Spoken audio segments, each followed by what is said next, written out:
targeting the supply of inflatable boats and equipment. Labour officials highlighted that the largest ever chartered return flight with 220 people on board has taken off since the party came to power. The Home Office has said it will continue with the previous government's plan to reopen 2 immigration centres, increasing their capacity to detain migrants. The BBC's Harry Farley. Russian authorities say Moscow has come under the largest attack yet by Ukrainian drones since the start of the war in 2022, says all of the drones are destroyed. Townhall.com. A passing of note. A Spanish woman believed to be the oldest person in the world has died at the age of 117. In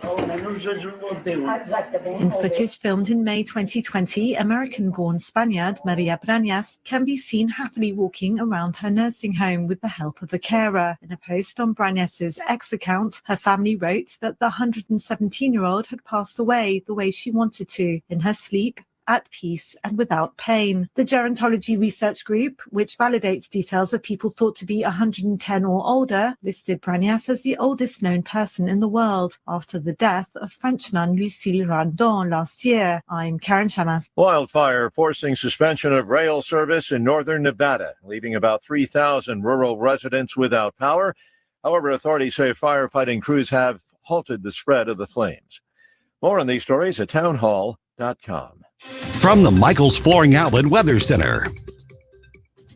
I'm meteorologist Leah Hill with your first alert forecast. A lot of cloud cover out there this morning. I expect the clouds to last into the afternoon. There has been a little bit of rain north of our area, but it is evaporated before it actually hits the ground. Temperatures under cloud cover today, holding a little bit cooler. Forecast a high of 78 degrees with low humidity and light easterly winds. That's your first alert forecast. I'm meteorologist Leah Hill. This hour of News Talk STL brought to you by Senior Memorial. With the average funeral bill being over $9,000, are your loved ones prepared? Call 314-866-8886 or memorialplans.com. Senior Memorial Heritage Protection. Tony Colombo here for Cadre Asset Management. A cadre is defined as a small group of people specially trained for a particular purpose or profession, and that is the role that Cadre Asset Management can play in your financial journey. Learn more about how they can help secure your financial future by following Cadre Asset Management on Facebook or just go to cadreassetmgmt.com. Cadre Asset Management is a Missouri-based independent advisory firm licensed under and securities and investment advisory services offered through Founders Financial Securities, LLC, a registered investment advisor, member FINRA SIPC. Attention thrill seekers and fun lovers. Did you know the Midwest's largest wooden roller rink is right here in Missouri? Welcome to Piccadilly Palace, your ultimate family entertainment destination. Glide across our massive skating floor, conquer arcade challenges, put your way through mini golf, and dive into cutting-edge virtual reality experiences. And coming soon, a relaxing bar and grill patio, state-of-the-art golf simulators, and heart-pounding 2-story go-kart racing next to East Central College in Union, Missouri. Plan your visit now at PiccadillyPalace.com. That's PiccadillyPalace.com. Whether at home or at work, you're mobile. So when you're mobile, stay mobile. Keep St. Louis's home for conservative talk with you wherever you go. Download the News Talk STL app in the App Store or at newstalkstl.com. I'm Stuart Vonnie. I'm Martha McCallum. I'm Jason Chaffetz, and this is the Fox News Rundown. Wednesday, August 21st, 2024. I'm Jessica Rosenthal. The Obamas tell the country there is no other choice for president but Kamala Harris, making the case for the vice president on night 2 of the DNC in their hometown of Chicago. The capstone speech from former President Obama that really was a pretty optimistic, forward-looking, let's move past these deep divisions kind of speech. I'm Evan Brown. Could North Carolina help Vice President Kamala Harris beat former President Donald Trump? One top Tar Heel Republican thinks his state is now a swing state. North Carolina can be a pickup. Obama won it, and in fact, it was Obama's win that convinced me that we can win a majority because of failed policies that I think Harris will go back to. We speak with North Carolina Senator Tom Tillis. And I'm Chad Wolf. I've got the final word on the Fox News Rundown. Democrats from 57 delegations cast ceremonial votes for Vice President Kamala Harris and Minnesota Governor Tim Walz as the Democratic nominees in a raucous roll call that featured a DJ and celebrity appearances from Spike Lee, Ava Longoria, and Lil Jon. Give it to Walz! They also heard from the vice president herself in a live video streamed into the arena here from her rally in Milwaukee. They have nominated Coach Walz and me to be the next vice president and president of the United States of America. The second gentleman, Doug Emhoff, spoke about meeting Kamala Harris, her becoming a part of his family. He said it was the best decision he ever made, calling her a joyful warrior. We talked for an hour and we laughed. Well, you know that laugh. I love that laugh. But the heavy hitters of the night were former President Barack and First Lady Michelle Obama. Michelle said no one is more ready to be president than Kamala Harris, but she also slammed former President Trump as failing forward with the affirmative action of generational wealth. See, his limited, narrow view of the world made him feel threatened by the existence of two hardworking, highly educated, successful people who happen to be Black. Former President Barack Obama also disparaged former President Trump, likening him to a neighbor who always has a leaf blower running. Now, from a neighbor, that's exhausting. From a president, it's just dangerous. But he praised Harris as someone who will fight for people, linking some of what we know about her economic policy to what he called her empathy, insisting she fought for people in her prior roles as district attorney and California attorney general. There were a lot of vibes that reminded people in the convention hall that the Harris-Walz ticket has some similarities to that Obama-Biden ticket, Obama 2.0. Josh Krausauer is Fox News Radio's political analyst. The same frame, the greatness of America, people of different backgrounds coming together because that's what America is. I mean, the very themes that propelled Barack Obama in Boston in 2004 as a Senate candidate to the national stage, he was trying to make that same case for Harris and Walz, and I think he did a pretty darn effective job of it. He is a master orator. Michelle Obama did a tremendous job going low a little bit, taking some hits at Donald Trump that stung. I think they're going to land some blows, and it was a very effective night for the Democratic Party. They really laid out the stakes, and they defined the ticket in a very favorable frame that they're going to be talking about a lot more. And we heard them both use the word empathy to describe Kamala Harris. We heard that word to describe President Biden, but they used it to say, she's really going to fight for the working class. Barack Obama specifically tied her economic policy, or what we know of it, tax incentives to building housing, child tax credits, as part of that empathy, right? He was like weaving in policy there, what we know of some of her policy, with this idea that she's empathetic. Yeah, look, the frame of this convention so far has been to showcase the working class backgrounds of Kamala Harris and Tim Walz. Maybe middle class might be the better, more accurate way of framing it, but with Donald Trump being born with a silver spoon in his mouth, and Michelle Obama was, some of the criticism that Michelle Obama lodged at Trump, one of the big lines she said, most Americans don't have the luxury of failing forward and the affirmative action of generational wealth. That was at Trump, right on those same lines, that one party is the party of the wealthy and privileged. They've been working hard to get where they are in life. I want to bring in Fox News Radio's Jared Halpern. Jared, what about that empathy, that line, that word? We've heard it applied to President Biden. Is that word mantle, I guess, being passed off onto her now? Well, the idea that they are trying to put forward is that Kamala Harris has always sought to help out where she can, and Donald Trump is only in it for himself. And so empathy becomes a very powerful word. The other word that you've heard used a lot to describe the vice president at this convention is joyful, that she is a joyful warrior. And I think that's interesting because, our politics in this country are very serious, right? There are serious issues facing the country. This is about policy. It is about directing the country and how we want to be governed. But political conventions have always supposed to have been fun, right? It's always kind of like a 4-day party. You are with people who are sort of steering in the right direction. That fun really came out Tuesday night. With the roll call. With the roll call vote, there was a live DJ. There was dancing. Lil Jon came out.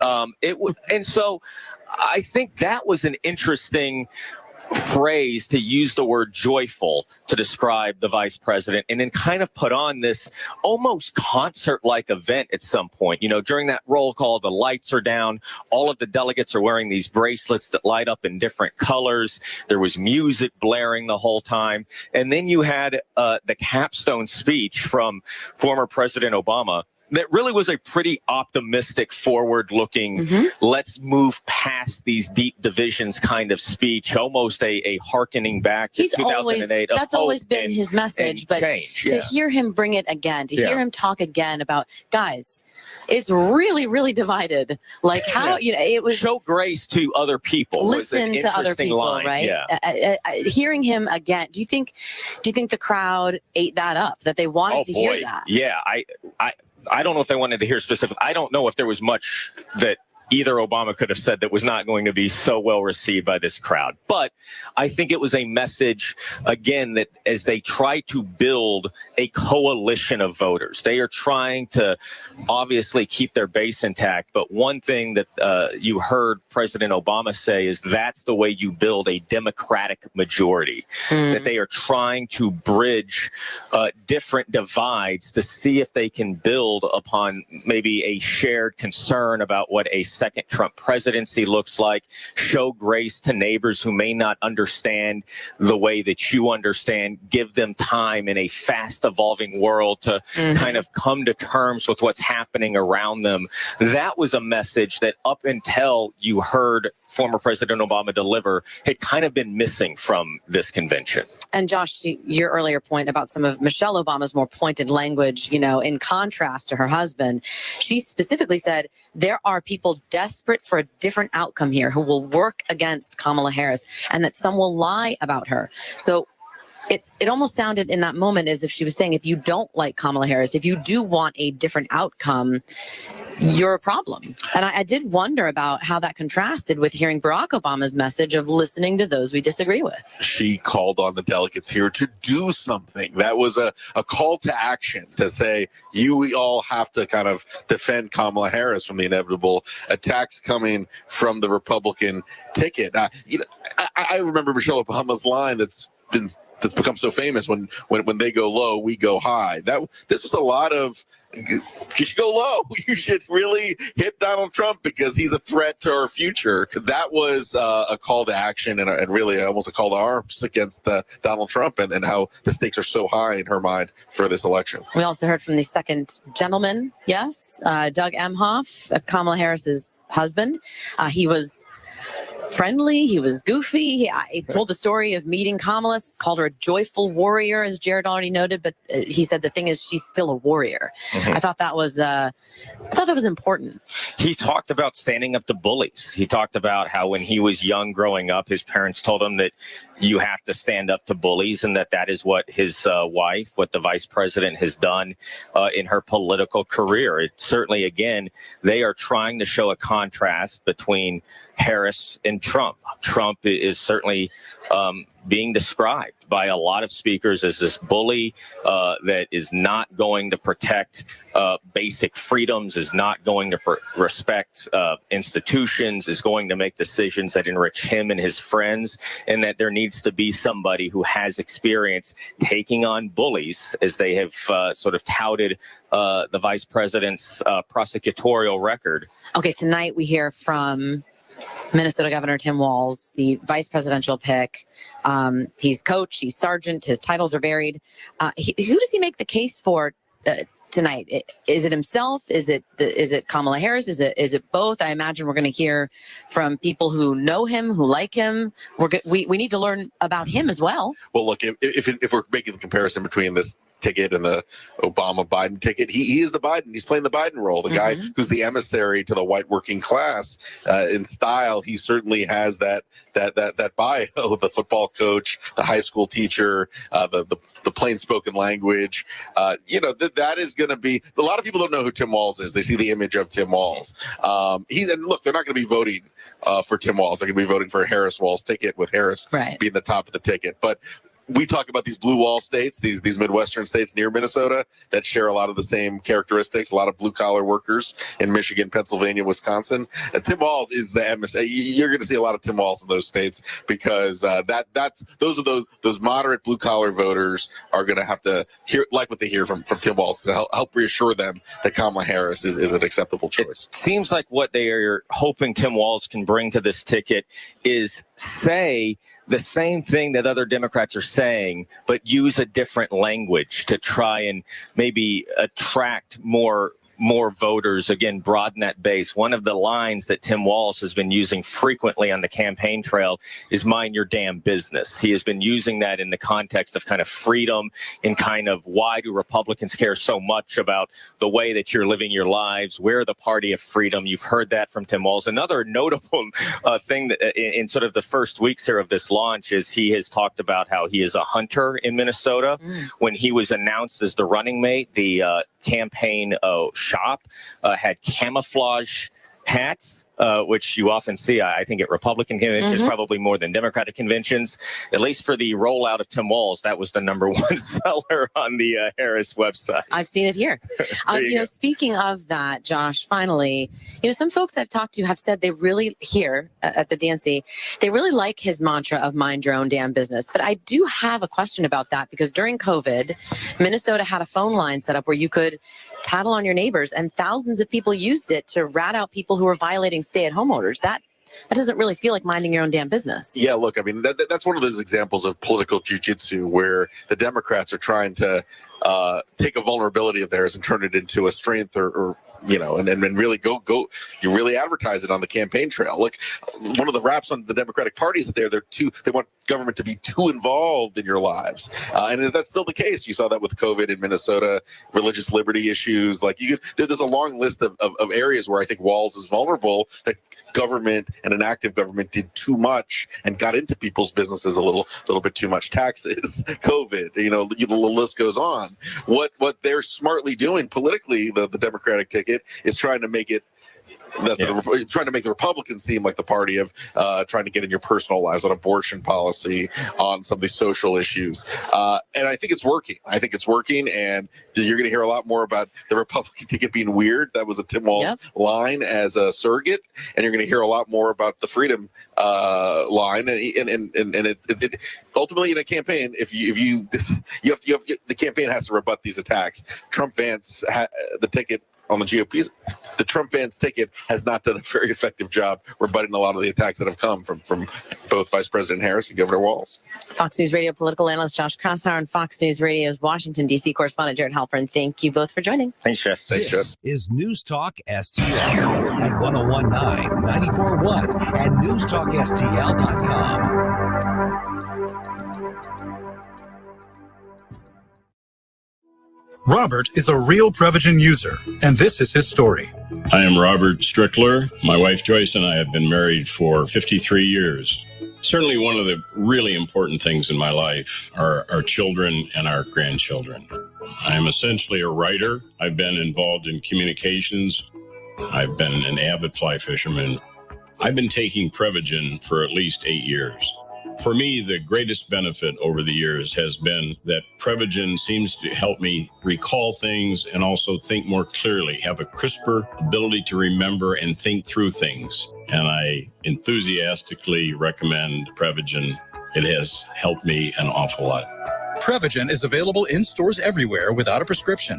Based on a clinical study of subgroups of individuals who are cognitively normal or mildly impaired, this product is not intended to diagnose, treat, cure, or prevent any disease. Testimonialist was compensated for their time.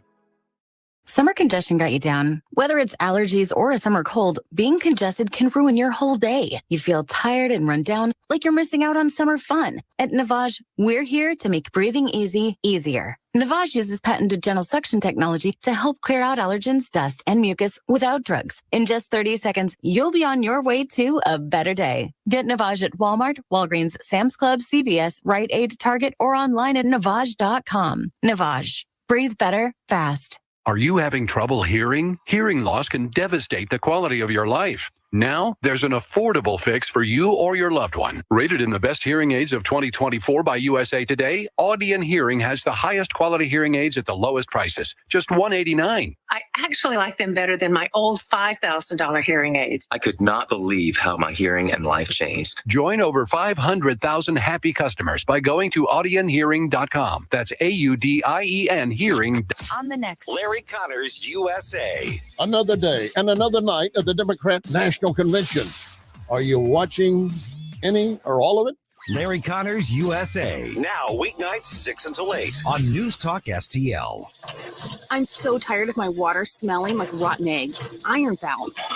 It makes my clothes and home smell, and my sink and faucet look dirty. I'm calling Jones Air and Water Treatment for their solution to this pollution. Jones Air and Water Treatment has a solution to your pollution. Call now for your free water analysis at 636-899-1040 and live with clean, great-tasting water. That's 636-899-1040 or joneswater.com on the web. Call us now. Hey, Tony Colombo here for Gutter Pros. When Christine and I bought our new house, we knew the gutters were an issue, and after meeting the Gutter Pros team, we knew that they were right for us. Gutter Pros is your all-in-one gutter service team that offers a variety of affordable solutions, and they even offer free estimates, so there's no cost to you to find out if they are right for your home, just like they were for ours. If you're having a problem with your gutters, contact the Gutter Pros now, because with Gutter Pros, water goes where they tell it to. Call them at 314-656-7195 or visit gutterpros.com. The Vic Porcelli Show. This is the actual precedent set why Bernie Sanders cannot have a 32-hour work week. The Department of Labor wishes to report that the workers of Fredonia are demanding shorter hours. Very well, we give them shorter hours. We start by cutting their lunch hour to 20 minutes. Where's Fredonia? Oh, it's right. Oh, here we go. It's on the southern part of Gooberstam. Yeah. And of course, Rufus T. Firefly was the leader of Fredonia. Vic Porcelli, weekday mornings at 9 on News Talk STL. Southern Armory, your hometown gun store. Come and be more than just a customer. Southern Armory, we carry the best guns, holsters, knives, magazines, ammunition, and even food storage. Special orders are welcome. Southern Armory, 1 mile east of 270 and 44, 9901 Watson Road, and southernarmory.com. That's southernarmory.com. Whether you're purchasing your first firearm or adding to your collection at Southern Armory, you're more than a customer, you're part of the family. Follow Southern Armory on Facebook or at southernarmory.com. Where callers won't be canceled. It's just so ridiculous and so offensive. And we don't socially distance from differing opinions. I couldn't disagree with you more. I haven't always agreed with you. Free speech is alive and well in America right here. This country is worth fighting for. That's why we're canceling those season tickets. That's why we're canceling those subscriptions. I'm just so sick and tired of it. Disgust us. It's insanity, man. This is News Talk STL. Money makes people do desperate things. And for the first time ever, it only ends one of two ways. You're either dead or you're in jail. Hear from the man responsible for it all. John Roberts hosts The Godfather of Fentanyl. The must-see docuseries is streaming now on Fox Nation. Sign up at foxnation.com today.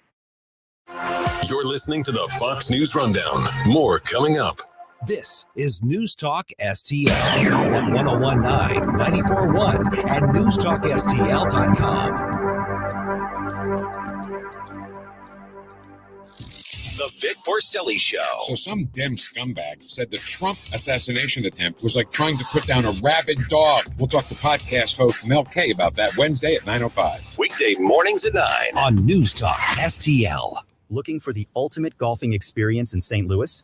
Look no further than Sugar Creek Golf Course. As the most popular golf course in the region, Sugar Creek offers 18 holes of challenging play, designed for all skill levels on rolling country hills with stunning views. But it's not just about the game, it's about the experience. Friendly staff, new Yamaha golf carts, freshly paved cart paths, and renovated clubhouse will make your day on the course a pleasure. Sugar Creek Golf Course, the perfect place to bring your team or friends together. Book your tee time today at sugarcreekgolfcourse.com. That's sugarcreekgolfcourse.com. Tim Jones here with Dr. Pat Fader of Comprehensive Chiropractic. Doc, I hear you all have a new treatment program for everyone's chronic knee pain. Tim, that's right. We are helping patients with chronic knee pain by addressing the root cause of their condition. And what makes your program so unique? Well, Tim, many programs focus on just one component of the problem, the structural component. Our program focuses on the metabolic and neurologic component to complete the picture and improve our patients' outcomes. We get to the root cause of what is driving inflammation in a person's body and address it directly. For your chronic knee pain and more, visit cchiropractic.com. All information, make an appointment at cchiropractic.com. Tony Colombo here, reminding you to visit my friends at Bluff City Outdoors in Alton before your next trip into the great outdoors. For decades, Bluff City Outdoors has covered all the needs for area fishermen, and they'll always have all the best bait, tackle, and gear for your next trip on the water. And now they cover all your bow hunting needs, including their state-of-the-art indoor archery range and techno hunt system, open every day for you to come shoot, or you can join a league. Follow Bluff City Outdoors on Facebook and learn more at bluffcityoutdoors.com. Connor Roofing. You can count on Connor. Congratulations to the awesome team at Connor Roofing for earning the 2024 National Best of the Best Award for customer satisfaction. Connor Roofing has now won back-to-back honors because they do outstanding work in all types of roofing, storm damage restoration, siding, gutters, both residential and commercial. We chose Connor Roofing without telling the owners, Rob and Kathy Connor. Their customer reviews are some of the best in the country. Please read them. Visit ConnorRoofing.com and request an estimate. Connor Roofing. You can count on Connor. The O'Reilly Update, brought to you by Seavers JCB. Visit them at their St. Peter's location. Bill O'Reilly here, and I'm warming up. Stand by for the O'Reilly Update Morning Edition. But first, are you feeling the impact of the recent changes in the timeshare industry? My friends at Lone Star Transfer are the only company I trust to help you. For more than a decade, they have successfully helped over 20,000 owners get out of their timeshare with an A+ rating at the Better Business Bureau. Customer service is their priority. For a free consultation and a guaranteed solution, 855-551-7066 or go to LoneStarTransfer.com. On this Wednesday, President Biden delivered his final major address in Chicago on Monday, very late at night, when the chief executive is usually deep in the land of Nod. In said speech, Mr. Biden touted the tremendous success of his administration, aided immensely by Vice President Harris. A world away, the Taliban grinned. Otherwise, the Democratic convention had a rather Alice in Wonderland feel to it. Despite high inflation, growing social disorder, chaos overseas, and political hatred at home, the Dems were delirious with joy over their party standing. The White Rabbit understood. Outside the convention center, Planned Parenthood signed up women for free abortions. Inside, there was great pride in promoting the mass destruction of the unborn. Now, my family were once Kennedy-style Democrats. The Biden-Harris party could not be further away from that. So what happened? In fact, the convention Dems are closer to the right-wing bomb thrower, Barry Goldwater, who once said, quote, "Extremism in defense of liberty is no vice." Well, I don't know about any liberty here, but there is plenty of extremism on display in Chicago. Back after this. If you own a vehicle with less than 200,000 miles, listen up. Car Shield is a low-cost monthly vehicle protection plan now available to you. This protection plan is at an all-time low price. Please call 800-925-7584 for a free quote. Drivers who activate today will also receive free roadside assistance and towing at no additional cost. That is 800-925-7584 right now. That is the Morning O'Reilly Update. More analysis later on. From the Michaels Flooring Outlet Weather Center. I'm meteorologist Leah Hill with your first alert forecast. A lot of cloud cover out there this morning. I expect the clouds to last into the afternoon. There has been a little bit of rain north of our area, but it is evaporated before it actually hits the ground. Temperatures under cloud cover today, holding a little bit cooler. Forecast a high of 78 degrees with low humidity and light easterly winds. That's your first alert forecast. I'm meteorologist Leah Hill. The Missouri Army National Guard can help you get the education you need to land the career you've always wanted. The Guard will pay up to 100% of your tuition for up to 39 credit hours per academic year at 90 colleges and tech schools across the state. You're eligible as soon as you enlist. Learn more about the many benefits that come with serving part-time in the Missouri Army National Guard. Visit NationalGuard.com today. Sponsored by the Missouri Army National Guard. Aired by the Missouri Broadcasters Association and this station. News, analysis, opinion. You know, they're literally taking the Constitution and putting it in a paper shredder. News Talk STL.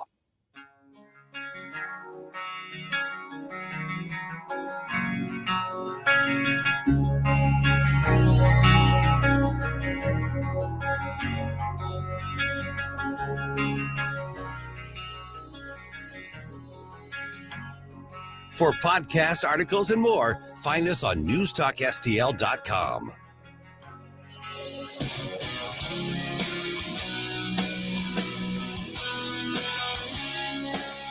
Let's get the day started right. This is Mike Ferguson in the morning on News Talk STL.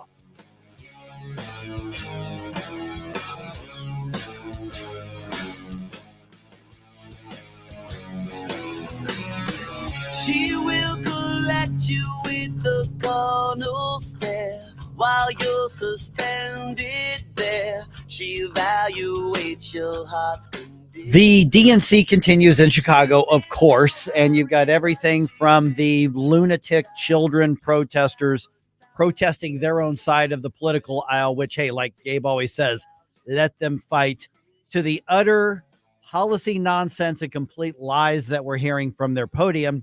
So why on earth is it going to be difficult for Republicans to actually beat this team of political types in November? And mark my words, it's going to take a lot of effort, and things are really going to have to fall into place for Republicans to win in November.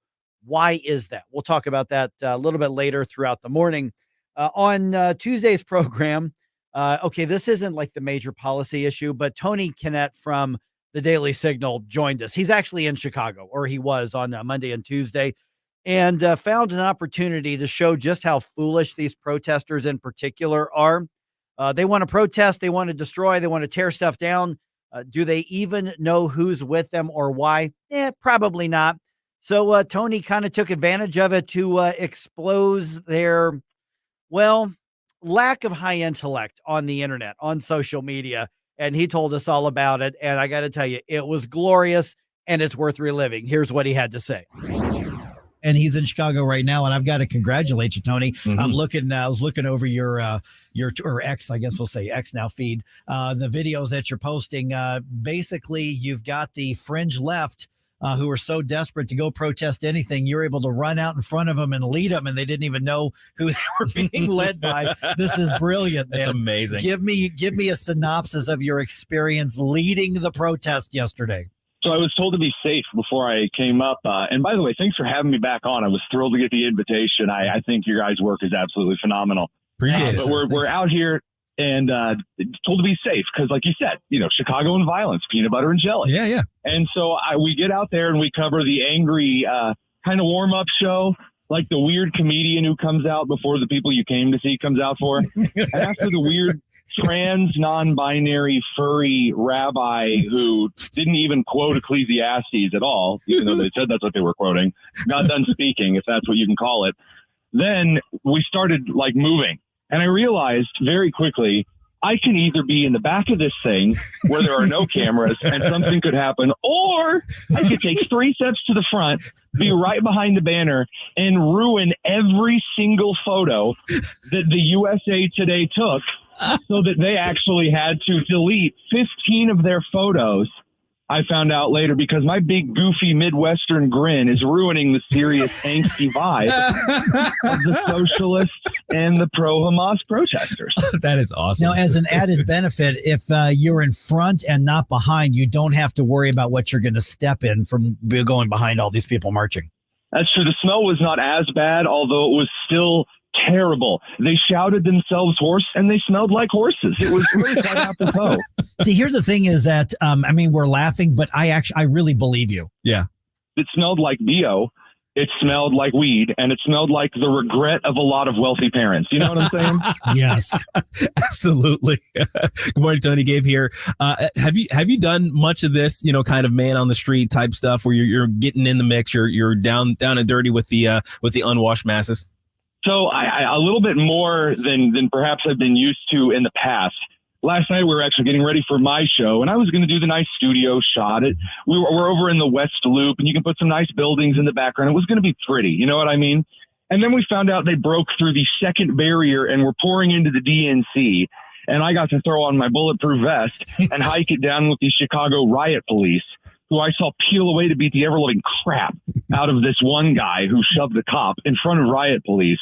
So if you wondered how smart these people are, shoving a cop in front of riot police in Chicago. Wow.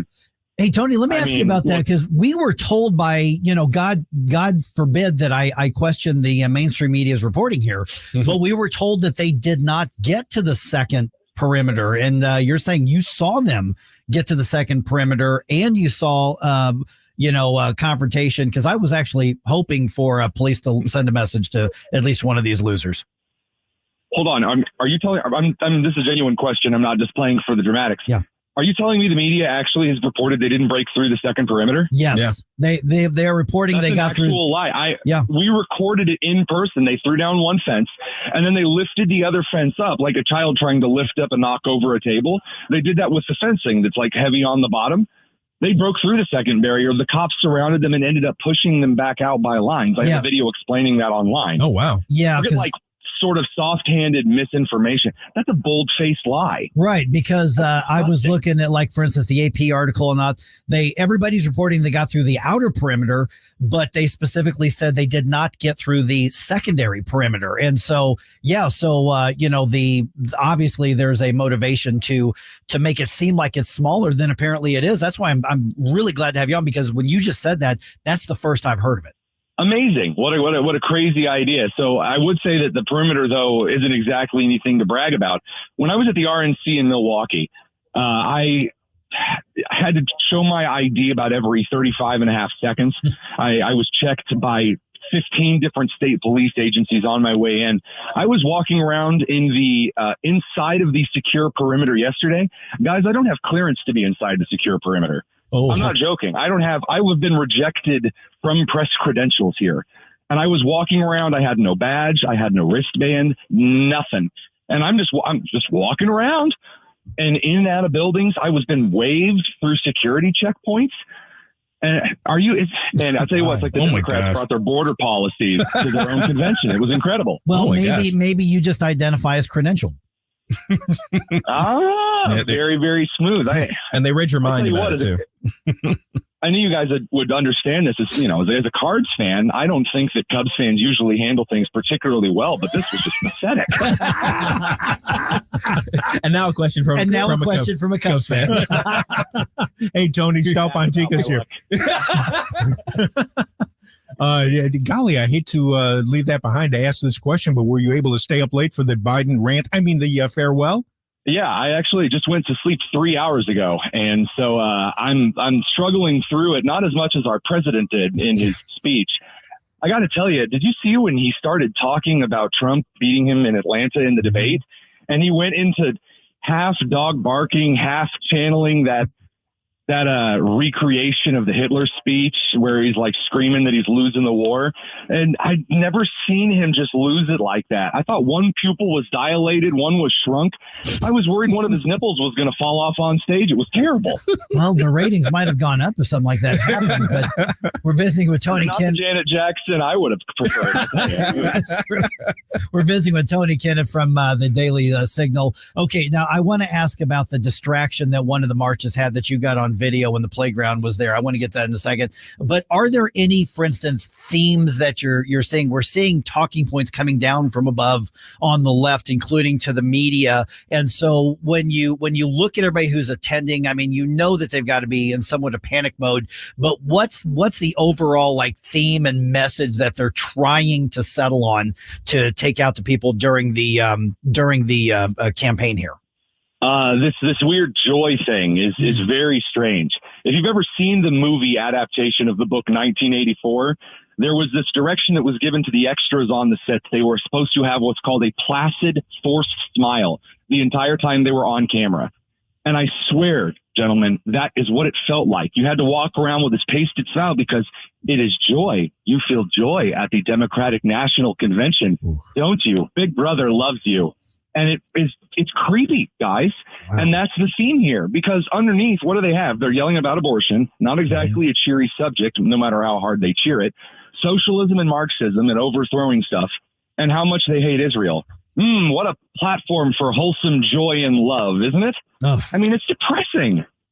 Tony, I'm actually going to go back to the protest. I'm curious about the crowd sizes, because we've been told, or we've seen some angles that make it look like thousands. Sometimes it's actually groups of hundreds. What was the size of the group that you were kind of hanging around with there? Now, look, like any good leader, I love to keep an eye on the numbers following me. So, as I was leading the march, I tried to turn around and get a glimpse of the humble masses seeking after my wisdom and instruction. And it seemed like at the beginning of the march, there were the thousands. I mean, honest, there were so many, I was shocked. And then the number just petered out. And you can't say that it's because the weather was bad. I've never seen better weather for an event ever. It's the low 70s here. I mean, this is incredible. And it's like a nice breeze, which again for Chicago is unusual. We're not like lifting up skirts and wigs up here. It's incredible. So that to see like the numbers peter out to maybe a couple hundred by the time we've reached our final destination, and then they have no idea what to do with themselves. Literally, I mean, they're just wandering around bumping into each other like a pack of Roombas. I mean, it's something else to see such discordance in person. Yeah, and that's the thing is I want to talk about with the breezes, with the lifting up the skirts and the wigs. That's something a lot of DNC attendees worry about, and also the women as well. I was going to say, you don't know what you're going to find when the women around here. So, oh man, but I got to tell you, one of the best videos you posted yesterday is literally as your followers were going past a couple areas in Chicago, they got distracted by a children's playground. Tell me about that. So we started at Union Park, which has a small baseball diamond, which, by the way, later got cleared out by riot police because they spray painted, this is a pig-free zone. Oh. And then I don't know if you guys have ever seen the movie Fugitive, but the last part of the movie is all about how if you kill a Chicago police officer, everything will stop until the Chicago police hunt you down. That's the entire last part of the movie.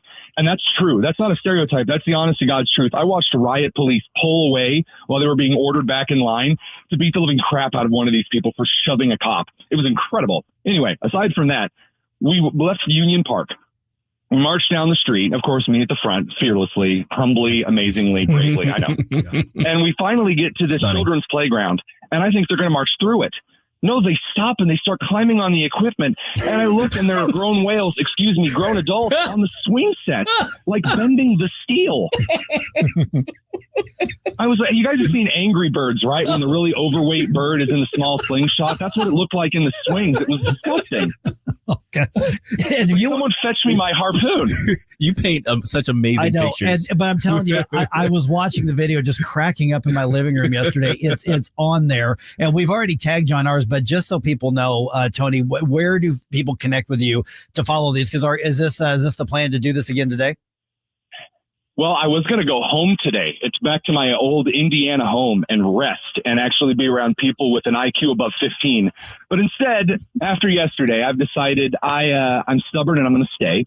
So however long that is, you can find me, if you're normal, over at dailysignal.com and read my stuff. Or if you're a masochist, you can follow me on Twitter X at TheTonus, TheTonus.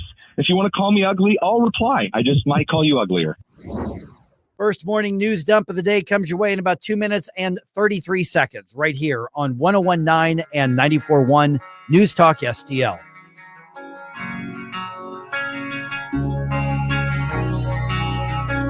Watch us on our live stream using Rumble, Facebook, and Twitter.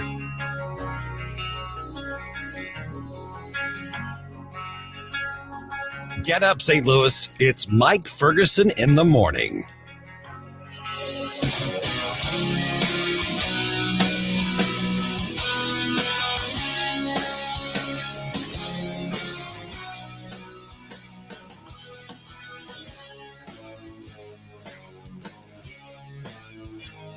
so many ways to listen to News Talk STL. Enable our Alexa skill.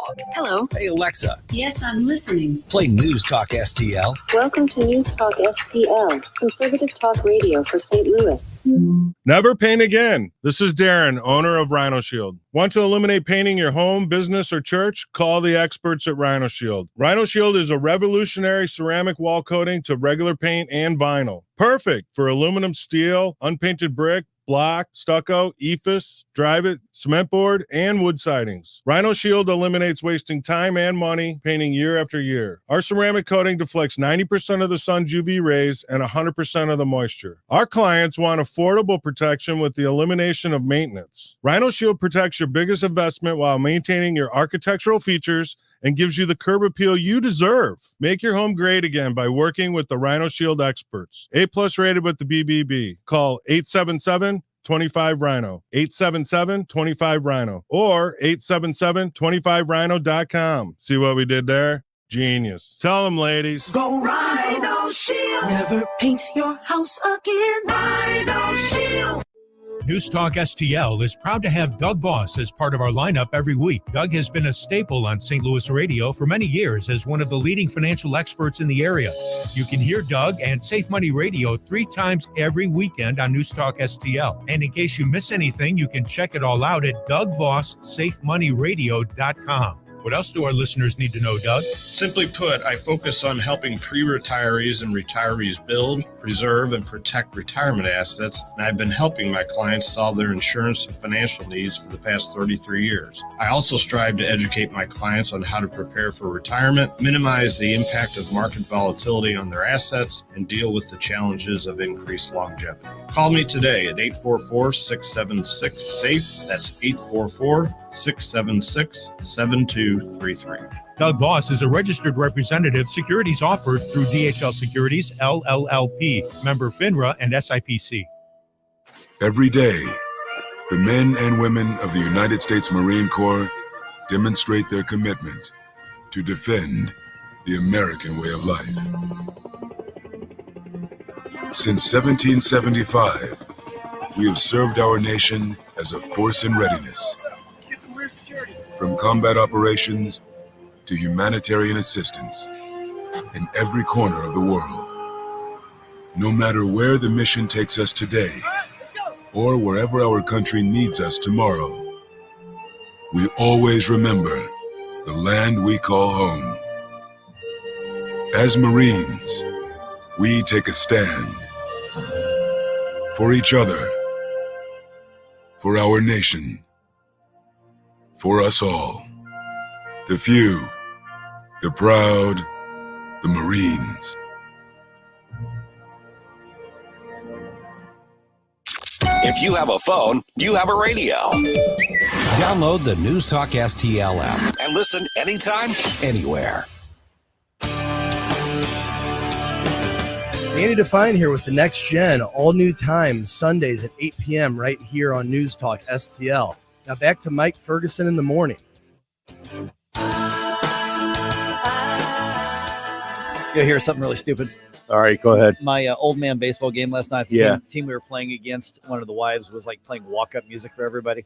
Yes. And I asked him if they took requests from the opposite team. Turns out they didn't, but I was requesting King Sax. No kidding. Yeah, they were like, yeah, it's our walk-up music. Mike, just get back to it. All right. All right, here's what's going on. Joy and hope. Violent protesters, more anti-Semitism, and abortion. Just another day at the DNC. Pretty much that's how we got. Also, the NAACP files a federal complaint against area public schools. This is interesting to me. And then again, still no signs of life from the Cardinals. So it's getting late. Let's dump some news on you. The Morning News Dump. Are you joking? Is this a joke? Listen, folks, the Morning News Dump. All right, 5:51. I'm just going to put it out there, a little behind the curtain thing that you're not supposed to do. I'm tired. I had a game last night that went a little bit late. I didn't get a huge amount of sleep. So lots of comments, lots of phone calls, guys. Help me out here. Okay. All right. Let's start up with the DNC in Chicago. They're kind of reaching the crescendo of the programming. Illinois Senator Tammy Duckworth was among the speakers. And she, of course, was talking about abortion and what the really mean people in the Republican Party are going to do if they get elected. If they win, Republicans will not stop at banning abortion. They will come for IVF next. They'll prosecute doctors. They will shame and spy on women. Oh, the spying. I cannot believe they've discovered the spying part. How did they find out about that? Oh, my goodness. And the IVF thing? Jeez. Just wait, because Walls has an issue with that. Oh, yeah. Yeah, he's got a big one. But I can't believe they found out that we were going to spy on women. Dastardly counterintelligence that they've had there. My goodness, they found us out. All right. At the DNC, former President Barack Obama, former First Lady Michelle Obama, they were speakers there. And don't think for a minute that this does not provide a big appeal to younger voters. And, of course, who are they targeting? Well, Donald Trump. That's what happens at the DNC. The Obamas delivered an energetic 1-2 punch here in Chicago. The former First Lady said there's something special and familiar about the appeal of the Harris campaign. America, hope is making a comeback. The former president said Donald Trump is the opposite of hope. Here's a 78-year-old billionaire who has not stopped whining about his problems. And he said America is ready for a new chapter. We are ready for a president, Kamala Harris. Greg Clugston at the Democratic National Convention in Chicago. You know, Jonah Goldberg pointed out something that I thought was pretty funny on social media, that Bernie Sanders spoke, and he did his rants against billionaires in the billionaire class. And you know who the very next speaker was after that? No. J.B. Pritzker. Who is literally a billionaire. Yes. I'm like, well done, DNC. Well done, DNC. Nice planning. Yes, way to go. All right. I want to talk about this a little bit after 6 o'clock. I think this is interesting. The NAACP says black kids across the region aren't reading at grade level, and now they filed a federal complaint against area public schools. The group is calling it a literacy crisis because the most recent data that we have says students in the St. Louis area, on average, read more than 3 grade levels below the national average. The complaint was filed with the U.S. Department of Education, which is now going to mediate meetings between the St. Louis NAACP and some yet to be named local St. Louis area school districts. It took them this long to figure this out, huh? Yes. And you know what I did not see anywhere in the news story on this? School choice. Mm-hmm. Yeah. So just a little bit after 6 o'clock, I want to get everybody's reaction to that. Let's talk about that here. All right. Some other things that are happening. Negotiators still trying to get that elusive ceasefire agreement to end the war in Gaza, as the regional tensions are really becoming beyond dangerous at this point. Secretary of State Antony Blinken stressing that what he calls the need to reach an agreement while speaking to reporters in Doha. Time is of the essence because every single day, women, children, men in Gaza are suffering without access to adequate food, medicine, and at risk of being wounded or dying in fighting that they didn't start and they cannot stop. But their elected government started. The people they support started. It's almost like dealing or negotiating with terrorists is difficult. And we haven't heard much about the 6 dead hostages. Right. Who were discovered. Yeah. And of course, add that to the long list of other dead hostages. Yeah. I mean, they're treating the Islamic terrorists like they're human beings, and that they're rational human beings with the same sets of values as everybody else. And then they can't figure out, why can't we come to a deal? By the way, Israel's still bracing for attacks widespread by Iran and their proxies any moment now. All right. The FBI now confirming that the Trump campaign emails were hacked by Iran. Senator Josh Hawley was on Cavuto on Fox on what's this, Wednesday? So he was on Tuesday to discuss the hack and the implications for the November elections. Iran clearly does not want Donald Trump to be president of the United States again, and I can see why. Because when he was president of the United States, they were in a box. Now they're running rampant. Look what they're doing to Israel. Look what they're doing, funding terrorists all across the world. FBI also says that Iranian cyber attacks also targeted the Biden-Harris campaign way back in the day. All right, the league must be rewarding St. Louis football fans for, showing up, which is something that's not happening around the country in the UFL. Next season, the Battlehawks get an extra home game. That's the word from the UFL. We don't have the schedule yet, but there will be 6 games at the Dome, regular season games for the 2025 season. Excellent. So extra home field advantage. Very good. They're trying to prop up the Battlehawks because St. Louis fans show up. Let's just call it what it is. Yes. All right, Matt Carpenter's 2 home run, not enough. Cardinals lose the first game of the series to the Brewers on Tuesday. Final score at Busch Stadium was 3-2. Today's game starts at 6:45. Kyle Gibson going to be on the mound for this one. And you know what? Redbirds need this win. My friend, death is certain. Are you prepared? Larry Connors here. I don't want to scare you, but your funeral plans are an important conversation you need to have with your spouse, family, other loved ones. My friend Benjamin Schaefer at Senior Memorial can help find you an affordable, final expense life insurance policy, regardless of your health condition. You could qualify up to $30,000 of lifetime coverage. Life insurance plans with Senior Memorial also offer living benefits towards hearing and diabetic supplies, access to a 24-hour teledoc service, discounts on urns, caskets, tombstones. Call my friend Benjamin at Senior Memorial and discover your legacy at 314-866-8886 or visit memorialplans.com. Memorialplans.com. Senior Memorial Heritage Protection. Attention, fellow conservative investors. What does the name Reagan mean to you? It stands for being the ultimate conservative. It also stands for the Reagan Gold Group. Do you see storm clouds approaching? The stock market hates uncertainty, and there are plenty of reasons to be concerned. High inflation, unstable debt, and economic uncertainty are just a few. You have car insurance, homeowners insurance, and life insurance. But do you have insurance for your retirement savings and your 401k?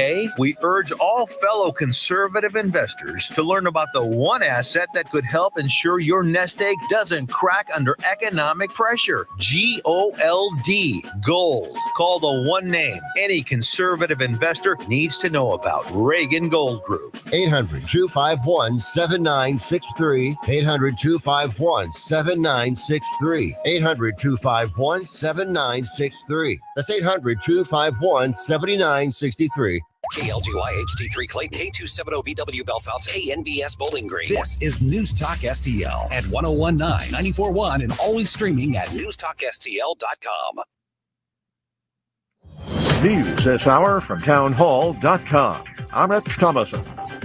The Democrats played their greatest hits last night at their national convention. We heard talk of hope, and we heard from the Obamas. The former president, former first lady, taking aim at Donald Trump while boosting Kamala Harris. Our White House correspondent Greg Clugston at the DNC. The Obamas delivered an energetic 1-2 punch here in Chicago. The former First Lady said there's something special and familiar about the appeal of the Harris campaign. America, hope is making a comeback. The former president said Donald Trump is the opposite of hope. Here's a 78-year-old billionaire who has not stopped whining about his problems. And he said America is ready for a new chapter. We are ready for a president, Kamala Harris. Greg Clugston at the Democratic National Convention in Chicago. Well, former President Trump says what America is really ready for is less crime in the streets and secure borders to the south and the north.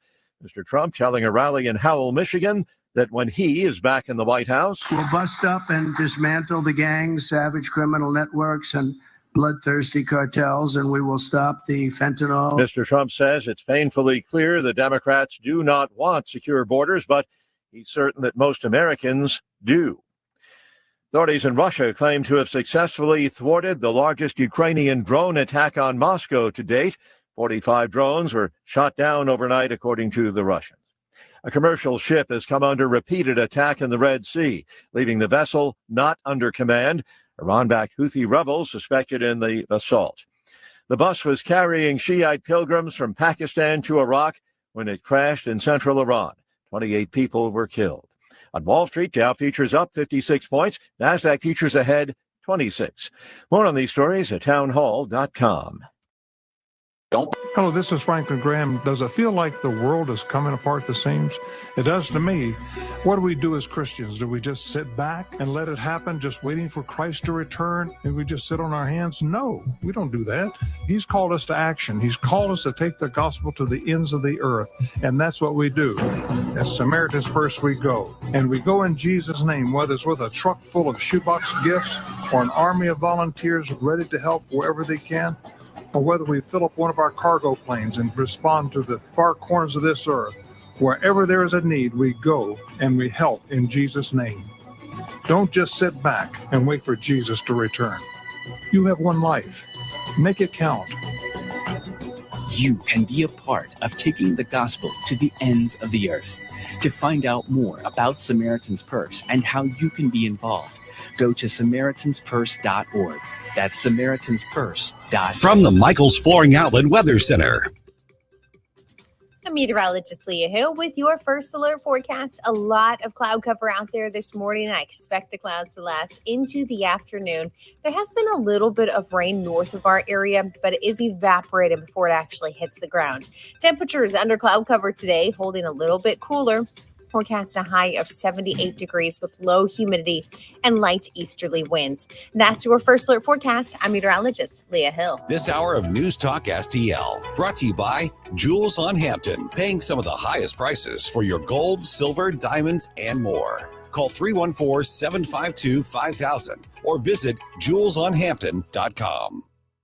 Hello, this is Eric from Newstetter's Fine Jewelry. We are proud to be the first store to introduce the lab-grown diamond to our St. Louis family.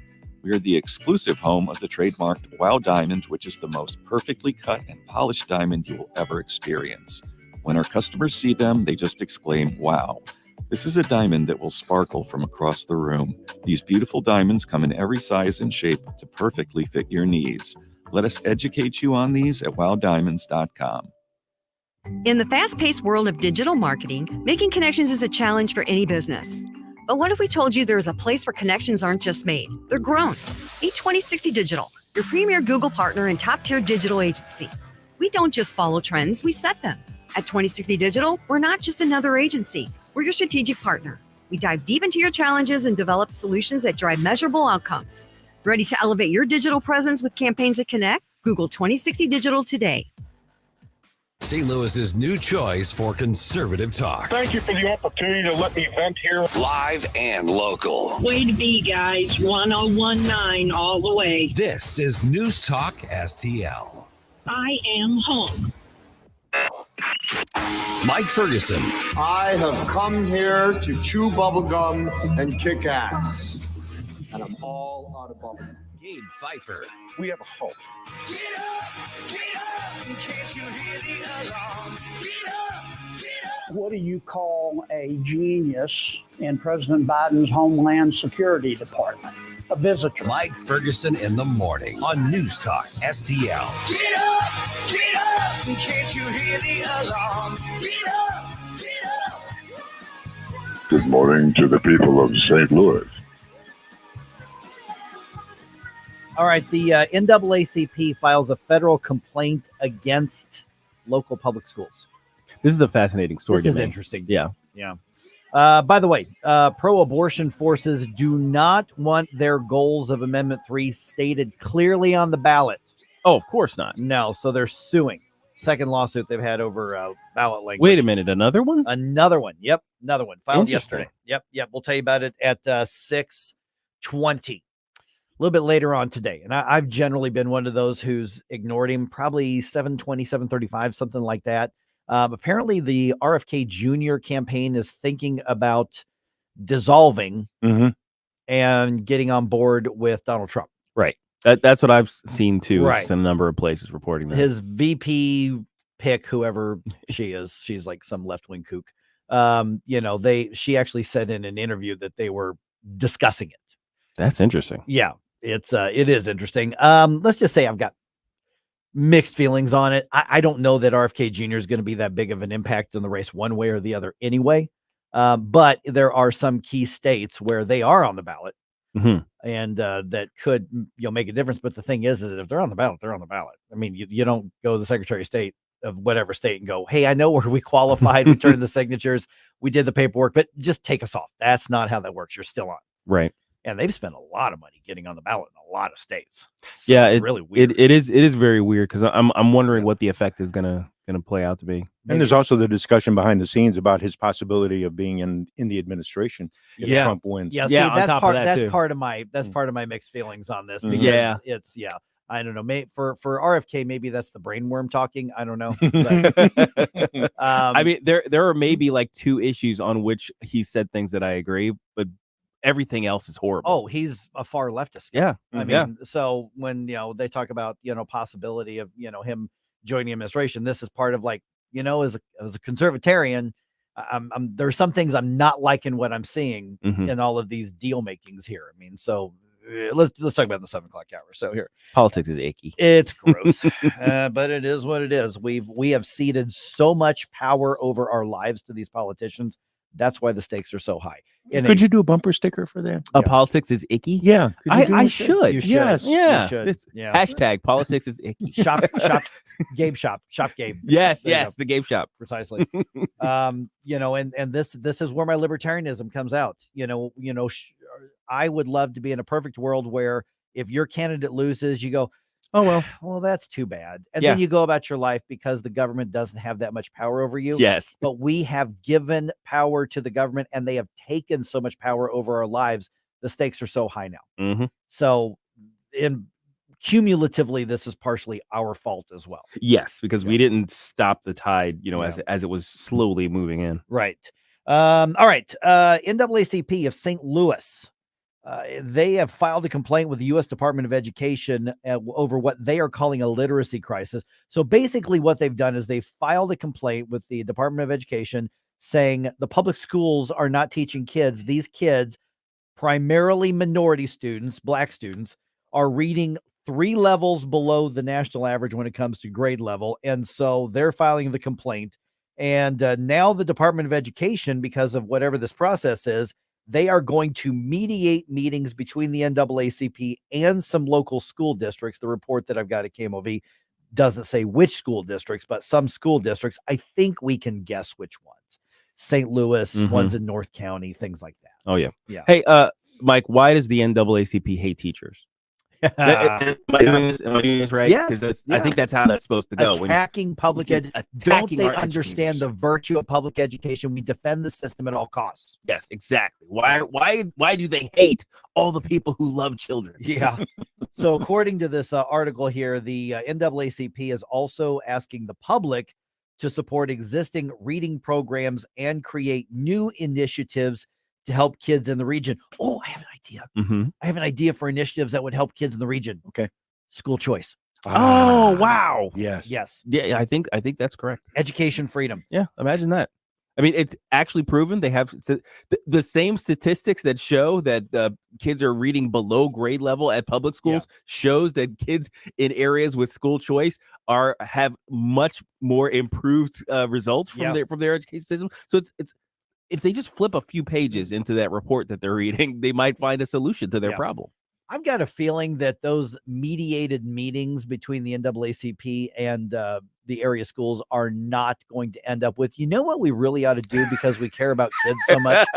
We really ought to let kids escape out of this crappy public education system. Yeah. I have a feeling that is not going to be the end result. Yeah. So the NAACP is a nationwide organization. Are we going to see this in Chicago, Baltimore, Detroit, Atlanta? I almost guarantee you won't see it in Chicago, because the teachers union is so freaking powerful. The NAACP wouldn't want to make those guys enemies. Not in Chicago. The NAACP can make the teachers unions mad here.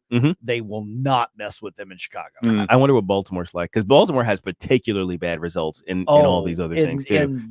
There are some school districts that have 0 proficient kids, none. Yeah, not a percentage, not a rounding down, literally 0. Right, none of kids. I would say, here's what I would think is they probably cannot file a complaint like this in Baltimore for the simple reason that everybody who's gone through the system can't read or write in order to file the complaint. Well, then there's that. I suppose that's probably part of the like problem. Google, how do I spell AI? It's like, how do you spell Google? Yeah, right. G-U-G E-L-L-L-L. Here's a Venn diagram for you. That's right. But what's funny is because it's a very short article that I found on the website, and it's just this was filed. Here's what the NAACP is going to do with these. They want these meetings, and so what are they going to say? You guys aren't doing a good enough job. We got to do a better job. What's the school district going to say? Well, we have to have more money. Yeah, that's pretty much going to be the answer. Say. It's like, hey, and of course they're going to shift blame statewide because that's where all the Republicans are, and they'll say, hey, if you mess with the statewide representatives, get them to pass more laws to give us more money, then we can give you better results. It's the Republicans' fault, guys. Right? Yeah. And then they'll say, yeah, you know what, you're right, and then they'll walk away hand in hand, skipping towards the DNC. So here's the thing: does the NAACP virtue signal with things like this? Yes, absolutely. However, you do give credit where credit is due. They are pointing out a massive problem that's affecting particularly minority communities when you have failing, crappy public schools that are not serious about getting better. Yeah. So they are spotlighting something that's absolutely true. Well, I suppose that the first step towards actually solving the problem is acknowledging the problem exists. So good on you there, I suppose. Yep. Okay. You mentioned the other day, I don't remember which day it was. You were tracking something that was either being mailed to you or and it was coming from St. Louis. Was it to you or you were sending it to somebody else? It was coming from O'Fallon. O'Fallon. I bought something on eBay from a guy in O'Fallon. Yeah. And it was supposed to come directly to me because I watched it. I watched it go from O'Fallon to the St. Louis distribution center. And then it went to Phoenix. Okay. You're not the only one now. I found a story on this on Channel 2's website. So apparently there have been so many people who are having the same thing happen that happened to you that there's now like a big Reddit thread of people tracking their USPS stuff. No way. Of stuff that was in St. Louis, bound for St. Louis, and then shipped somewhere else in the country and then came back to St. Louis. Okay, so it's a widespread problem, Yes, apparently. it's not just you. But by the way, yesterday my wife got a birthday card from her friend, a friend from church. Her birthday's in June. It actually and they has sent it on time. It has a June stamp on it from when they received it, but it also has an August stamp on it on both sides of the envelope. And it's kind of messed. It was a messed up envelope and everything. It was like, okay, it wasn't just my package. This apparently is a big deal. That's a pretty bad one. That's any other weird post office stories, because I live in Richmond Heights. Okay. We're not exactly the hood. Okay. You know what the joke is around the Richmond Heights and Maplewood and Brentwood area? What's that? They say Richmond Whites and Maple Hood. Which is like not really fair, because Maplewood's more like the dirty hippie leftist kind of thing. Right. But in Richmond Heights, which actually is a diverse area. But that's a highfalutin. It's not exactly on average lower middle class or anything like that. I mean, but and you have a combined high school. Liberals. I'm sorry. Yeah, that's right. Maplewood, Richmond Heights combined for the high school, and then Maplewood, Richmond Heights, and Brentwood combine and share a Parks and Recreation department. Oh, okay. Yeah, it's a 3-city Parks and Rec department. Sorry, Gabe. You were just stepping on a joke. It's not no big deal.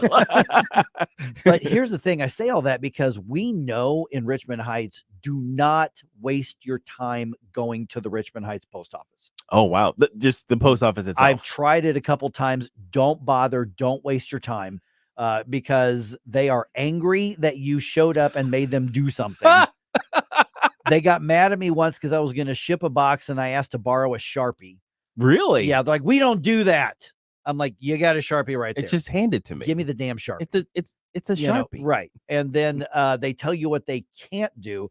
If you have to go into the post office, we know, drive over to Clayton. Okay. Do not bother. And there was at one point, in the holidays where everybody drives through and drops their Christmas cards off at the, the blue mailbox where you drive through. I could not put mine in because it was falling out because they didn't bother to go and empty it at the Richmond Heights one. Oh my God. It's crazy. Boy, that's pretty inept. It's really bad, really bad. But yeah, one $2 ready. billion loss, by the way. Oh yeah, you wonder why? And it's illegal to compete against them with the first class mail. Yeah, literally. Mhm. One Reddit user said that their package departed from the St. Louis distribution center to go through Champaign, Illinois, then Springfield, Illinois, then back to its destination in St. Louis. What? Yeah. This is like Reddit people because they did what you did. They just Yeah. looked at the Yeah, code just look and at they the just tracking typed code. it in the tracking code there. I mean, it's just crazy. And so there was another one of an order that was shipped out of Utah for somebody here in the St. Louis area, probably somebody doing what you did, processed by the St. Louis distribution center, then shipped to Queens, New York. Whoa. Okay. Before coming back to St. Louis. They got a buddy out there who wanted to take a look first. Yeah.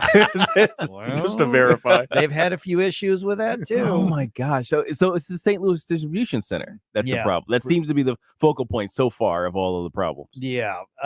And let's see here. So the statement given to Fox 2 from Tara Jarrett, who's the Missouri communications specialist on behalf of the United States Postal Service. I do not know if her statement was shipped through Sheboygan first to get to the St. Louis TV station, but we'll see. It said, upon reviewing the tracking information, it appears the package was misdirected to New York in error. You think when mail service issues occur, we take steps to quickly resolve customer concerns, like the card that took 2 months to get. Yeah, through. I mean, hey, they actually got it to us though. It's a different definition of quickly. Said we gladly work to address any specific issue from the community when brought to our attention, and we encourage customers to reach out to their local postal station, just not Richmond Heights. Okay, I may have made that last part up. Well, we had one too from Grays Lake, north of Chicago, mailed on July 23rd and got to us in Washington on August 15th. When was this sent? July 23rd. July to August. To August 15th. July 23rd to August 15th. Just a regular letter. No big deal. We should bring back like the Pony Express. Yes, Exactly. they would have been faster. They would have been. I thought faster. about writing a angrily worded letter to them, but I don't know. they'll never get it. I don't think they would get it. Gonna end up in Florida. Yeah.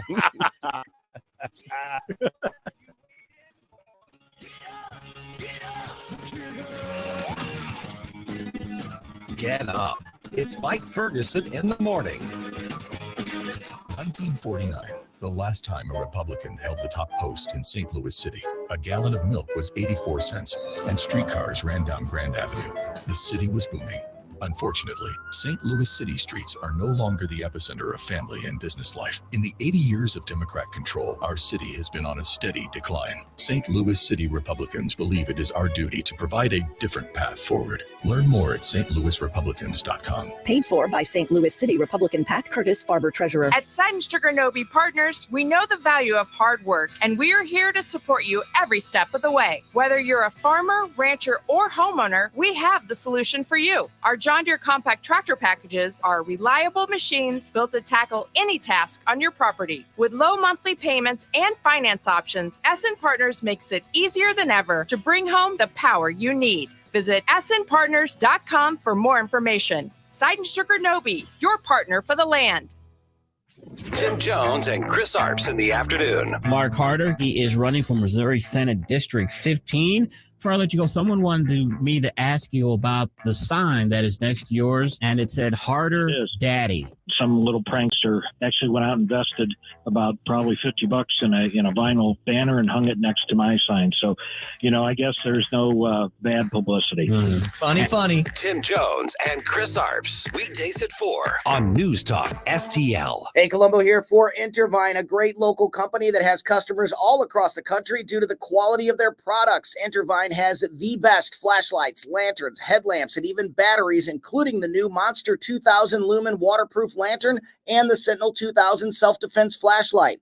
Our home and vehicles are full of great Intervine products, and right now you can shop their website and get 25% off your entire purchase just by using my name, Tony, as your promo code. That's promo code Tony at intervine.com. This hour of Mike Ferguson in the morning is brought to you by Stifel. Request a portfolio review from your Stifel financial advisor at stifel.com. That's STIFEL.com.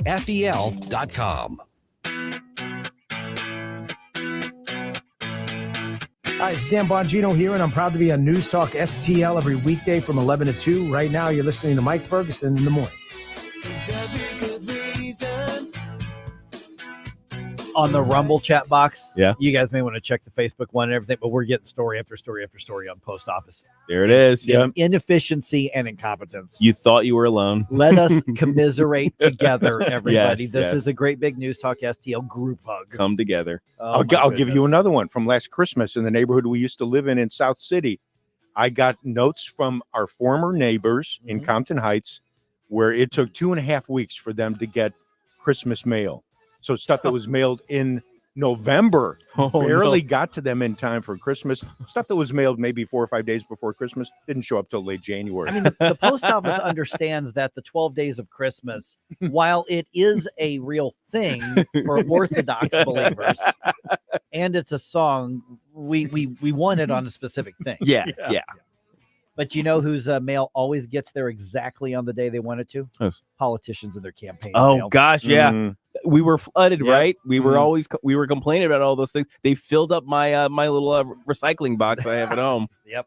You know, that was Kathy's suspicion when we got that letter from Chicago that took 3.5 weeks or whatever. Yeah. Her first thought was, well, you had all that political stuff, probably jammed everything up. And, well, maybe a little bit. Then you know, they need to Fix your machine. fix your process. All right, millions of dollars are flooding into Missouri to support Amendment 3. You know, we're going to have updates on that. Every week, I'm going to have some kind of update to keep Amendment 3 front and center. Yeah. No, I'm not going to bludgeon everybody with it, but this is really important, and we are fighting an uphill battle on this. But they don't fear, the other side does not fear a battle of war chests. They've got millions of dollars coming in from out of state, but they do seem to fear the facts and having their agenda exposed. Sure do. So I'll tell you about that They here in a fear the second. truth. Yep. All right, at 6:35, we've got the update of the St. Louis-based effort to counter Planned Parenthood's bus of butchery at the DNC. Our friends at Thrive got in their own bus and went up there. So we're going to talk to Bridget here in about 12 minutes or so. All right, so here's what's interesting is there's a lawsuit filed against Jay Ashcroft again by supporters of Amendment 3. Okay, so remember... Okay. He was originally sued and he lost a while back when the ballot summary that he drafted Told the unvarnished truth. right now when he wrote that, because he wrote that Amendment 3 would, quote, allow for dangerous, unregulated, and unrestricted abortions from conception to live birth. That I knew that means that's true. Yeah. But I knew that there was no judge that was going to allow that whatsoever. well, So yeah. he lost that one, and the courts wrote a leftist friendly, ballot summary. But I guess they don't like that one either. Yeah, well, here's what they've done now. So Okay. organizers behind Amendment 3, they are now suing over the let's see here, the language listed on the website, and it is also going to be posted next to the sample ballot. So here's what the Secretary's office lists Amendment 3 and gives it that brief description. It says, and I'm just quoting here, a yes vote will enshrine the right to abortion at any time of pregnancy in the Missouri Constitution. Additionally, it will prohibit any regulation of abortion, including regulations designed to protect women undergoing abortions, and prohibit any civil or criminal recourse against anyone who performs an abortion and hurts or kills the pregnant woman. And one of the campaign managers for the group behind Amendment 3, they call themselves Missourians for Constitutional Freedom. They are suing, saying that that is argumentative and it's not fair ballot language, but every word of it's true. Yeah. See, that's the thing. Okay.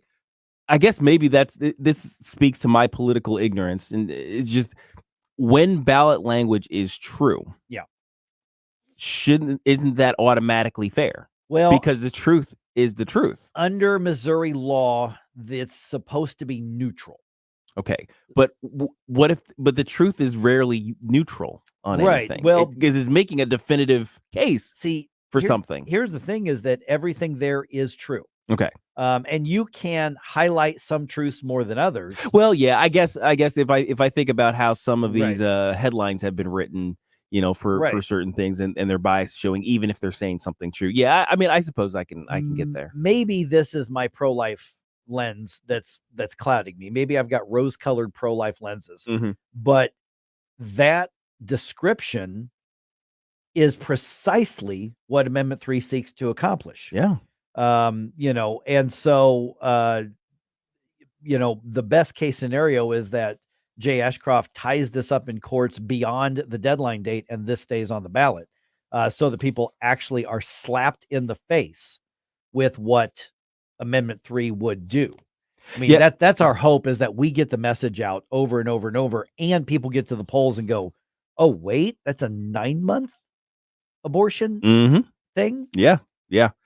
Actually, it would actually be a very, very good thing if this thing got tied up, because all of the discussion around it, if there was going to be any, would have to mention the language, right? You'd have to say, well, the language says X, Y, and Z, and the pro-abortion group counters that by saying X, Y, and Z. So yeah, I mean, let's get it out there. Let's continue to fight this fight any way we can. Yeah, and by the way, we talked to Steve Rupp from Missouri Right to Life. Was it last week? I think Steve was on. He was in the studio with us. And if you go to the News Talk STL podcast, you can find that one where now I'll tell you what Steve did is he brought in the printouts of Amendment 3. It was the language from the amendment itself, the law. And he went through point by point. Here is what you're voting on.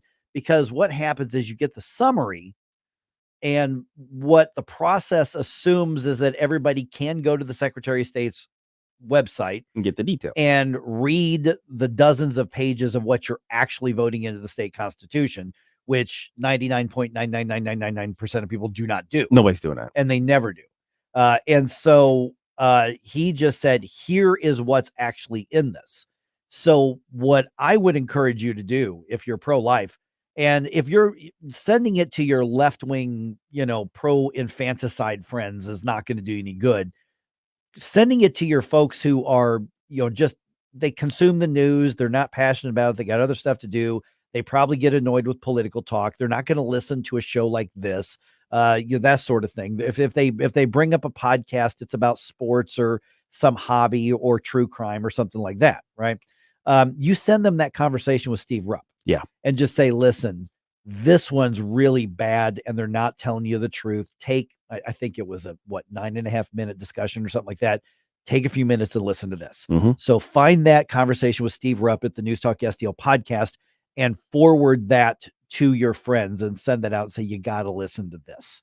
Just this one. And we're going to talk to SBA Pro-Life America Friday. I think that we're going to have somebody on there.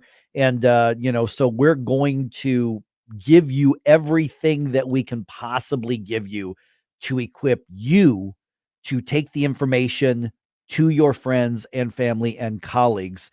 We're preaching to the choir here, probably 70% or more. There's probably, I'm going to guess 25-30% of people listening right now who are either ambivalent on Amendment 3 or abortion in general, or who are pro-abortion or pro-choice, if you want to call it that. But we're going to give you the facts.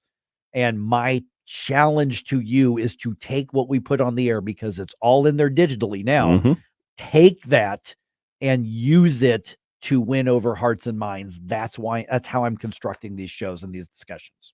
And you're right about that. Kathy's done that with some of the friends that she has. Yeah. And specifically sent that podcast, and they appreciated it and said, whoa, you guys went over some stuff I hadn't thought of. Right. And that's why we do what we do. You can even keep this on your phone. I mean, you keep a little direct link to it on your phone, to the Missouri Right to Life page about it. And if you get into these discussions, you can just pull it right up and say, hey, just let me just show you this really quickly. Let's listen to this really fast, just so you hear where I'm coming from. Right, precisely. Do we want you to flood them with everything we do? Oh gosh, no, because I don't want them to hear that and go, no, another political thing. But this one's important. Yeah, and we've got a limited amount of time to at least get people to go, you know what, this is too much. Just get them to think about it. Even if they're okay with some abortions, they got to understand how radical this one is. All right, speaking of radical, Planned Parenthood of St. Louis in the national news again, because they've taken their butchery bus up to Chicago to the DNC. Well, we've had some other St. Louisans go up there to try to save lives. We've got the update for you on that in about 3 minutes on 101.9, 94.1 News Talk STL.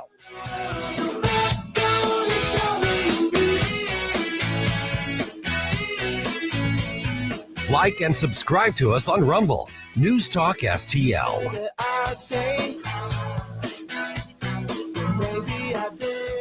Mike Ferguson in the morning. Even if I changed, what's wrong with it? Tim Jones and Chris Arps in the afternoon. What do the anti-Trump lawfare losers have up their sleeves next? We'll discuss with Zach Smith of the Heritage Foundation at 4:20. At 5:20, Karen Nokemper of Our Ladies Inn. Tim Jones and Chris Arps. Weekdays at 4 on News Talk STL. From the Michaels Flooring Outlet Weather Center. I'm meteorologist Leah Hill with your first alert forecast. A lot of cloud cover out there this morning. I expect the clouds to last into the afternoon. There has been a little bit of rain north of our area, but it is evaporated before it actually hits the ground. Temperatures under cloud cover today, holding a little bit cooler. Forecast a high of 78 degrees with low humidity and light easterly winds. That's your first alert forecast. I'm meteorologist Leah Hill. Connor Roofing. You can count on Connor. Congratulations to the awesome team at Connor Roofing for earning the 2024 National Best of the Best Award for Customer Satisfaction. Connor Roofing has now won back-to-back honors because they do outstanding work in all types of roofing, storm damage restoration, siding, gutters, both residential and commercial. We chose Connor Roofing without telling the owners, Rob and Kathy Connor. Their customer reviews are some of the best in the country. Please read them. Visit ConnorRoofing.com and request an estimate. Connor Roofing. You can count on Connor. Hi guys, Danny Define with the Next Gen here. Did you know that in 2021, Missouri increased the state gas tax by 2.5 cents per gallon per year for the next 5 years? Currently, the refundable tax is 10 cents for every gallon of gas purchased. Make sure you get your reimbursement with the No Mo Gas Tax app. The No Mo Gas Tax app makes all of this data collection, retention, and refund filing simple and easy, making sure you're reimbursed on your mileage. For more about this, go to nomogastax.com. That's nomogastax.com, or you can download the app in the Apple Store or on Android. Hey, Columbo here for the great team at All Solutions Pest Control. We've been using pest control services at our home for years, and the results we've had with All Solutions are second to none. So if you're experiencing a pest problem, or more importantly, want to prevent a problem, All Solutions Pest Control are the ones to call. Right now, you can take advantage of their incredible $67 introductory offer. Learn more and contact them now at allsolutionspestcontrol.com. If a pest-free home is your goal, call All Solutions Pest Control.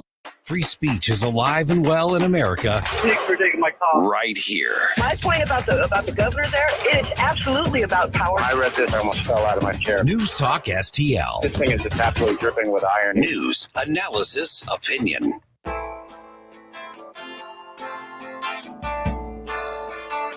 La la la la la la la.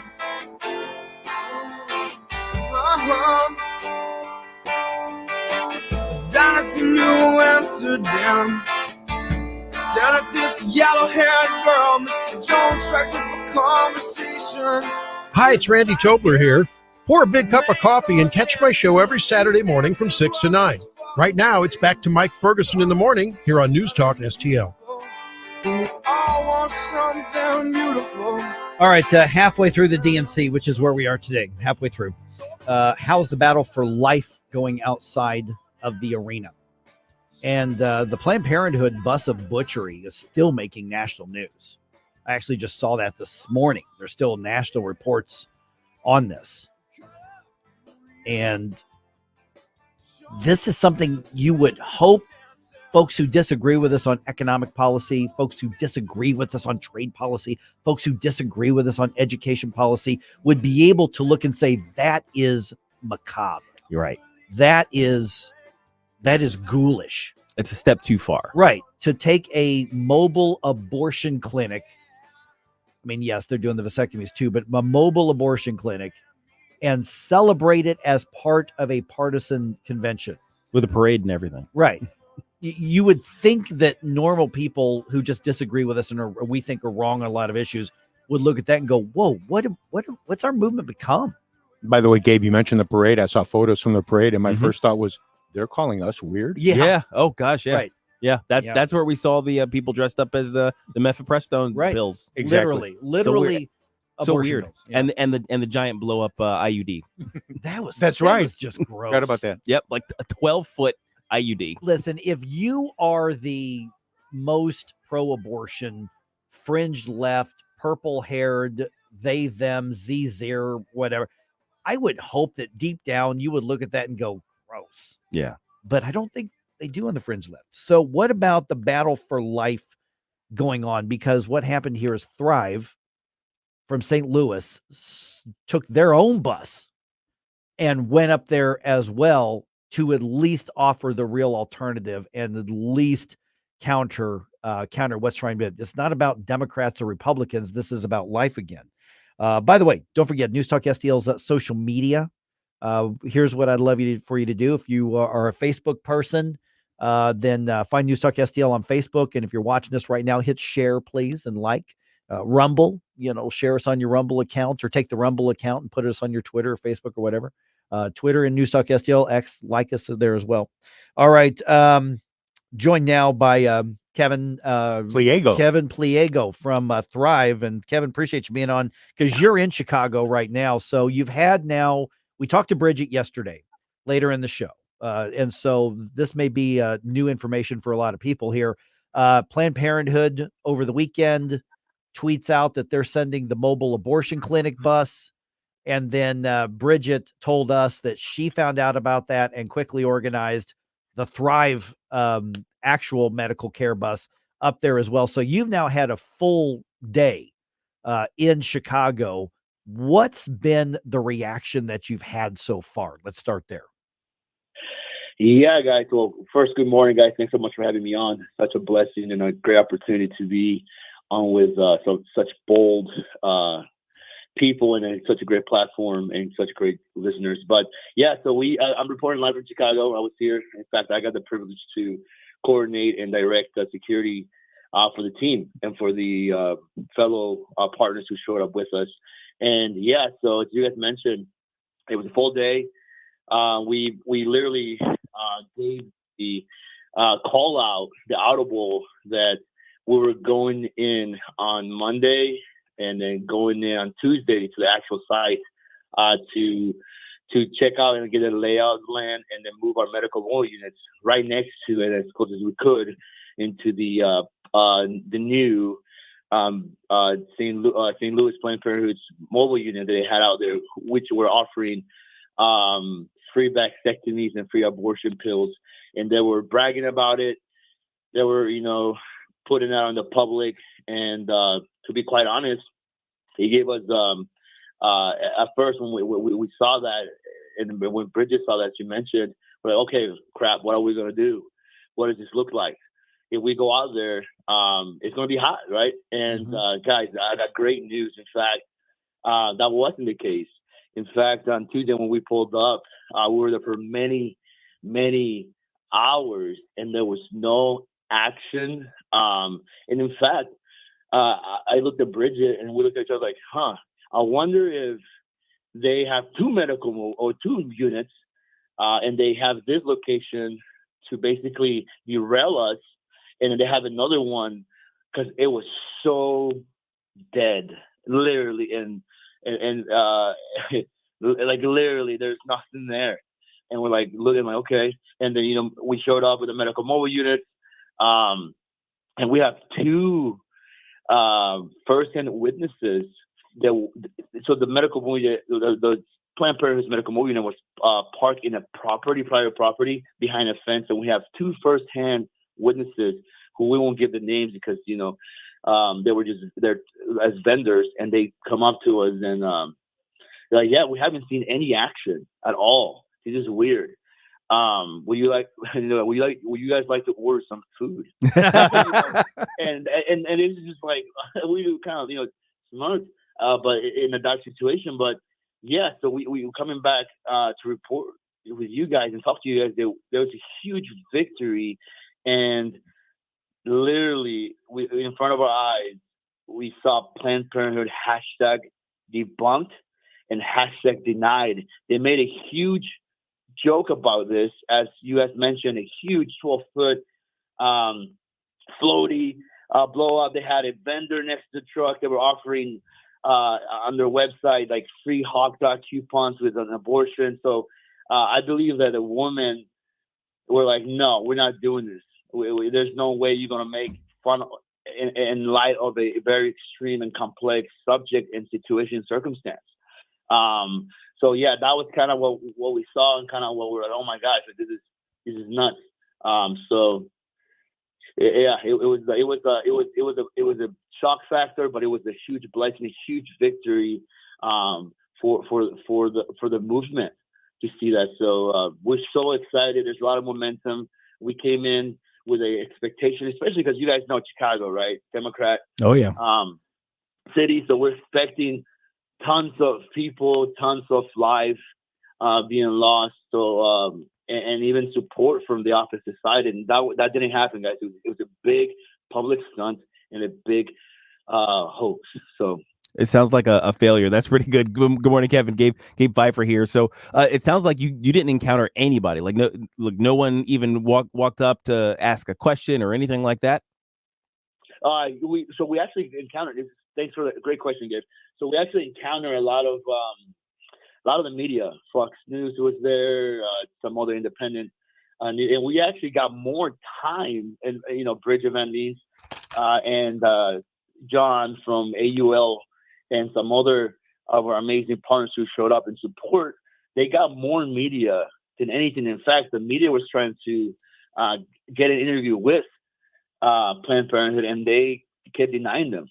They didn't want to comment. They didn't want to talk. Wait a minute. Which media was that, Kevin? We had a couple of them. We had Fox News, a couple of independents from out of state, like Philly. There's a Wink network. So there was multiple. At least I'm talking about 7 to 10.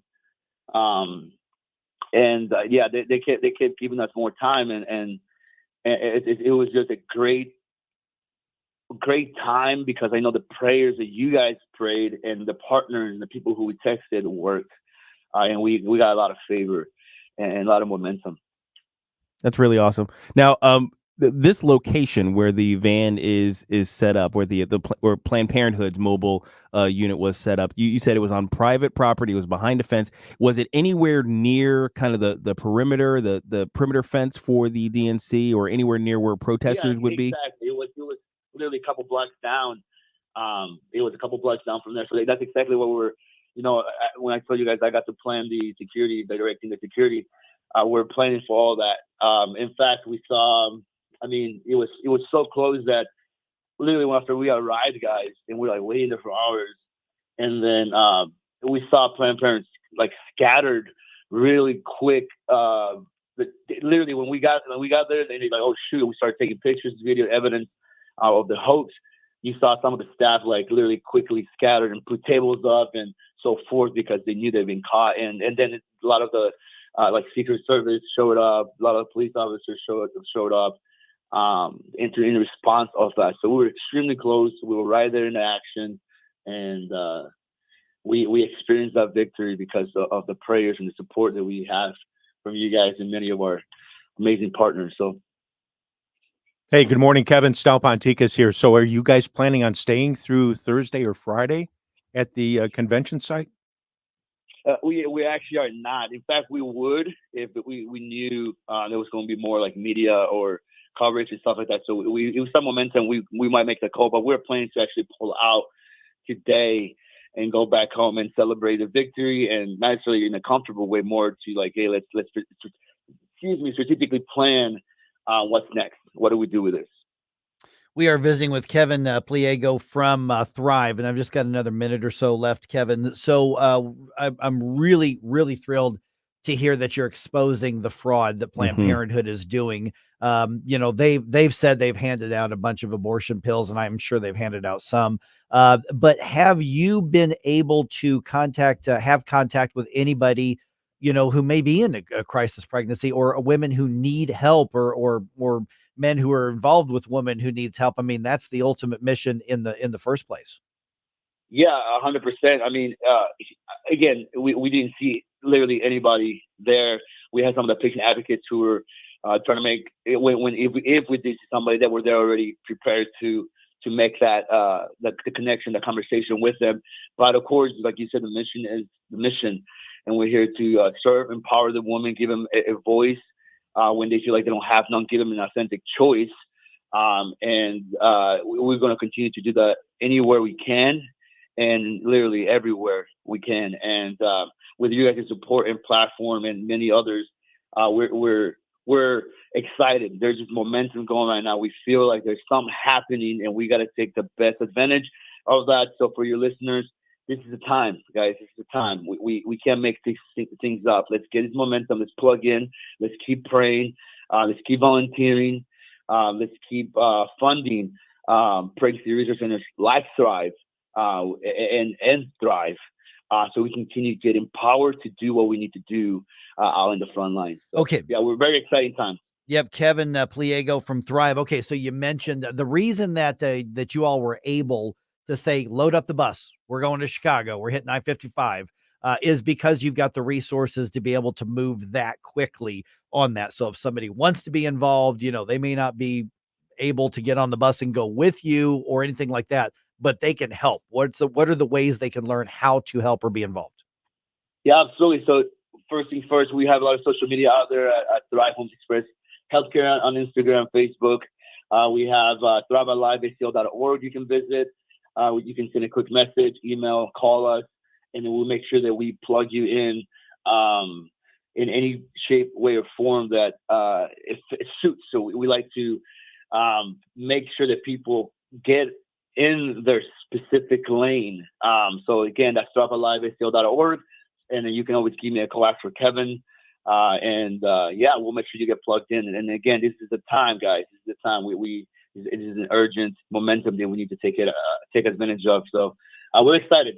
All right, Kevin, appreciate the update, man. If anything unexpected, significant happens, Lori and Bridget have my number. Let me know so we can keep everybody updated.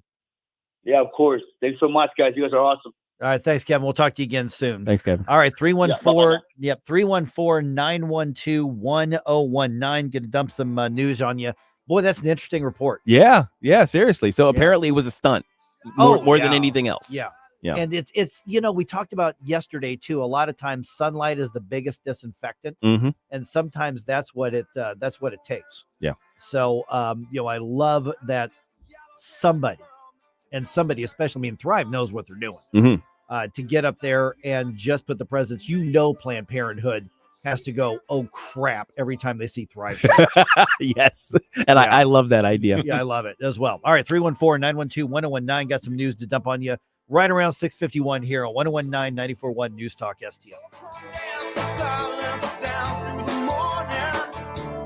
Like us on Facebook at News Talk STL. Mike Ferguson in the morning.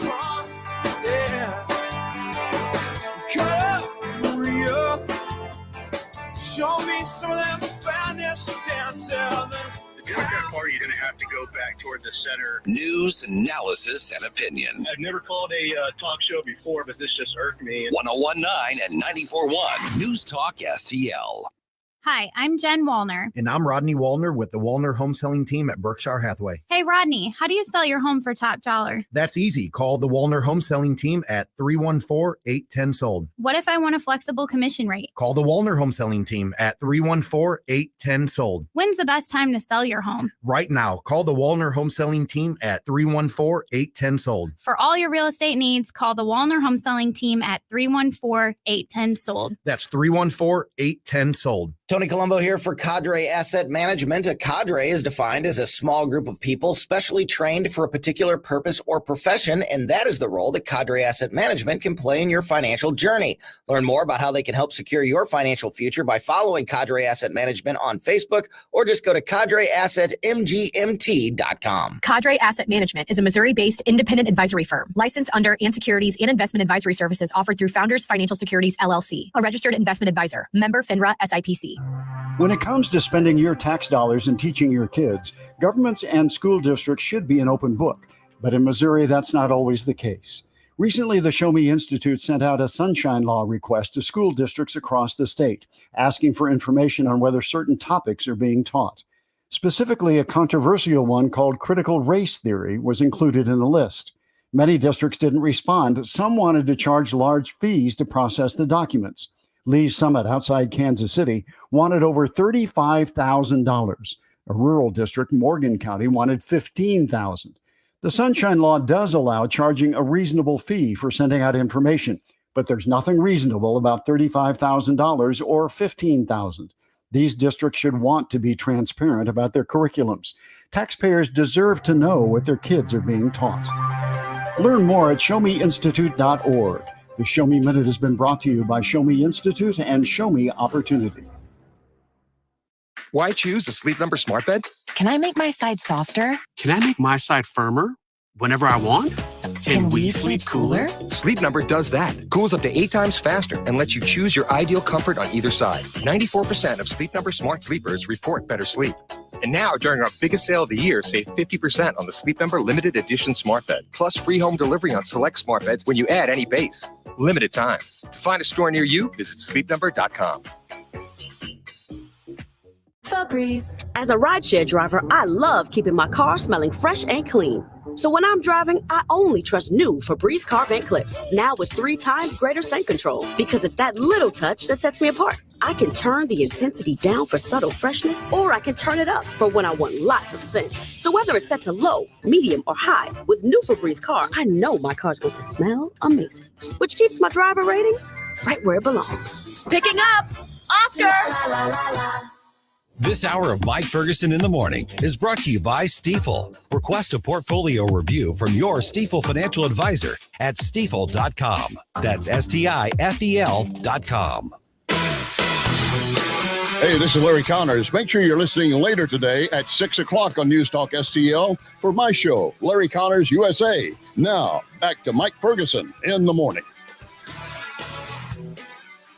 All right, joy and hope.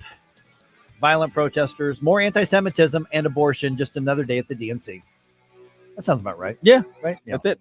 And also, still no signs of life from the Cardinals. Unfortunately, it'll begin with the paddles. Yeah. Clear. It is 6:53. Let's dump some news on you. Wake up, America. It all worked out. They got all the news. The morning news dump. I laugh at that because I don't want to cry. Yeah, basically.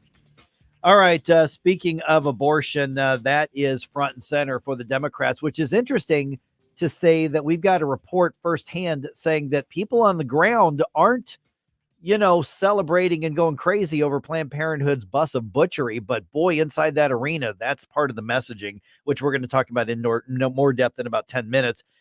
Senator Tammy Duckworth from Illinois, one of the speakers at the DNC last night, and she has got some predictions for what happens if Republicans win, specifically if conservatives win. If they win, Republicans will not stop at banning abortion. They will come for IVF next. They'll prosecute doctors. They will shame and spy on women. How did they find that part out? I thought the meetings were secret. Jeez, we were going to spy on all the women. I mean, the back room was smoke filled, so they shouldn't have been able to see what we were planning. Man, I'm mad now. Somebody leaked it. We have a leaker. We do. Mm-hmm. Jeez, man. And by the way, who's she listening to? MSNBC and CNN, because Republicans have said, okay, fine, and went back to the states. Yeah. That's it. We're done with it. They've been hands off the entire time. Yes. Republicans are moving in a pro-abortion direction, unfortunately.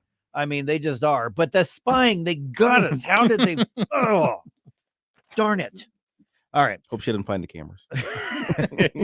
Well, yeah, we're inspired by Chuck Berry right now. All right. NAACP says, Google it. NAACP says black kids across the region are not reading at grade level, and they filed a federal complaint against public schools. This is interesting here.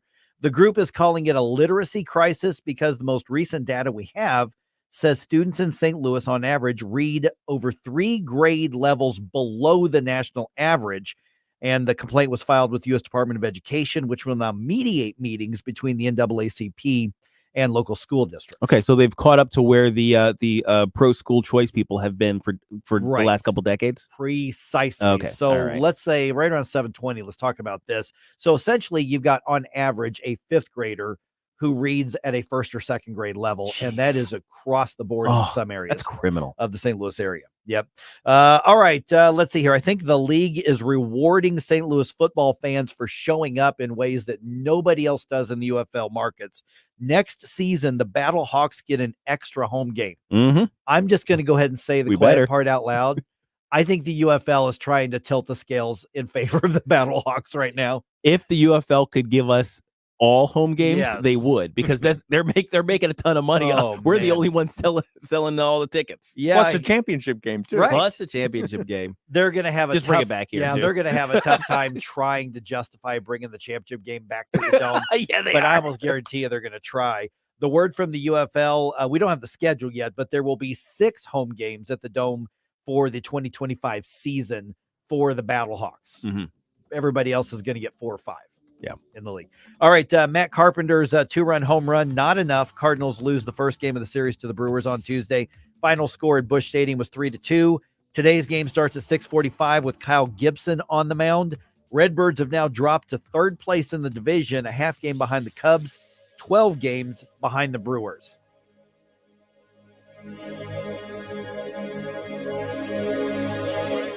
Hey, it's Vic. Are you worried about rising taxes? Well, you're not alone. With government spending outpacing revenue, many Americans fear a tax hike is on the horizon. But here's the good news. You have options. Chris Cooper of Serenity Wealth Management specializes in tax-efficient strategies for income planning, legacy, and growth. Chris knows your money will go to one of 3 places: the government, healthcare, or your family and charities. Shouldn't your loved ones come first? Don't let Uncle Sam be your biggest beneficiary. Take control of your financial future today. Visit SerenityNowTax.com for your free copy of Chris's book, The New Holistic Retirement. Serenity Wealth Management, because you deserve peace of mind in retirement. Request your free book today at SerenityNowTax.com. That's SerenityNowTax.com to get your free copy of The New Holistic Retirement. That's SerenityNowTax.com. Serenity Now! With Chris Cooper. Investment advice offered through Fortis Capital Advisors. Rhino Shield is far superior to even the best traditional exterior house paint. Rhino Shield is 8 to 10 times thicker than paint and comes with a 25-year transferable warranty. Rhino Shield is the only ceramic coating company that has been chosen by Disney, This Old House, and 3 times on HGTV's Curb Appeal, where every episode is concentrated on unpainted brick, bonds and seals to stucco, wood, hardy, block, color lock, masonite, and more. No better product for those steel aluminum sided homes that have become, chalky and tired looking. We coat sloped and flat roofs to extend their lives too. After 15 years, we've got a great reputation and a superior product. As long as it's affordable, why wouldn't you do it? Before you make the costly mistake of painting with traditional paint, you'd be best served to call Rhino Shield today. We are the experts and our evaluations are free. 877-25-RHINO or 877-25rhino.com. Tell them, ladies. No pain, don't Rhino, go Rhino Shield. Never paint your house again. Rhino Shield. KLGY HD3 Clayton, K270BW Belfast, KNBS Bowling Green. This is News Talk STL at 1019, 94.1, and always streaming at newstalkstl.com. News this hour from townhall.com. I'm Rich Thomason. Kamala Harris wasn't there, but Barack Obama was, joined by former First Lady Michelle. The former president revved up the crowd last night at the Democrat National Convention, bringing back the old theme of hope and change and talking up Harris. We have a chance to elect someone who has spent her entire life trying to give people the same chances America gave her. Harris has now been formally nominated. Ahead of tonight's acceptance speech, Vice Presidential hopeful Tim Walz coming under fresh scrutiny. White House correspondent Greg Clugston in Chicago. Describing his family's struggle with infertility, the Minnesota governor has implied that he and his wife used IVF to conceive. However, they actually used artificial insemination.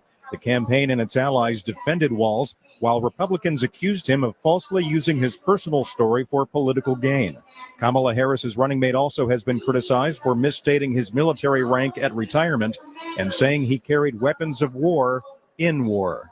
Greg Clugston at the Democratic National Convention in Chicago. Restoring law and order, the theme of former President Trump's campaign stop yesterday in Howell, Michigan, suggesting Kamala Harris leads among Democrats who have decimated law enforcement. She's always been for defunding the police, and the person that she's running with, Tim Walz, is equally far left. This is the most far left group. Nobody's ever seen anything like it. Today, the Trump-Vance ticket will pay a visit to North Carolina. Violence outside the Israeli consulate in Chicago, where anti-Israel rioters burned an American flag and battled with police. There were a number of arrests. On Wall Street this morning, stock futures are higher. The Dow futures are up 68 points. NASDAQ futures ahead 17. S&P futures up 8 points. More on these stories at townhall.com. Diabetes, high blood pressure, anxiety meds, everyone's on them. If you're a 40-year-old male, maybe a bit porky, and you may even have type 2 diabetes, $1 million of term life insurance may only cost you about $100 a month. Call Term Provider. Speak with Big Lou at 800-TERM-LIFE. Big Lou will find a term life policy for you even if you have type 2 diabetes, are overweight, or have high blood pressure. Term Provider has helped thousands of people like you who think they can't afford term life insurance. To buy $1 million of affordable term life for you, all you need to do is call Big Lou at 800-TERM-LIFE. Lou will make sure the scales are tipped in your favor. Call 800-TERM-LIFE. Big Lou will answer your call and work to fit you into a term life policy that you can afford. Remember, Big Lou's like you. He's on meds too. For affordable term life insurance, call 800-TERM-LIFE. That's 800. From the Michael's Flooring Outlet Weather Center. I'm meteorologist Leah Hill with your first alert forecast. A lot of cloud cover out there this morning. I expect the clouds to last into the afternoon. There has been a little bit of rain north of our area, but it is evaporated before it actually hits the ground. Temperatures under cloud cover today, holding a little bit cooler.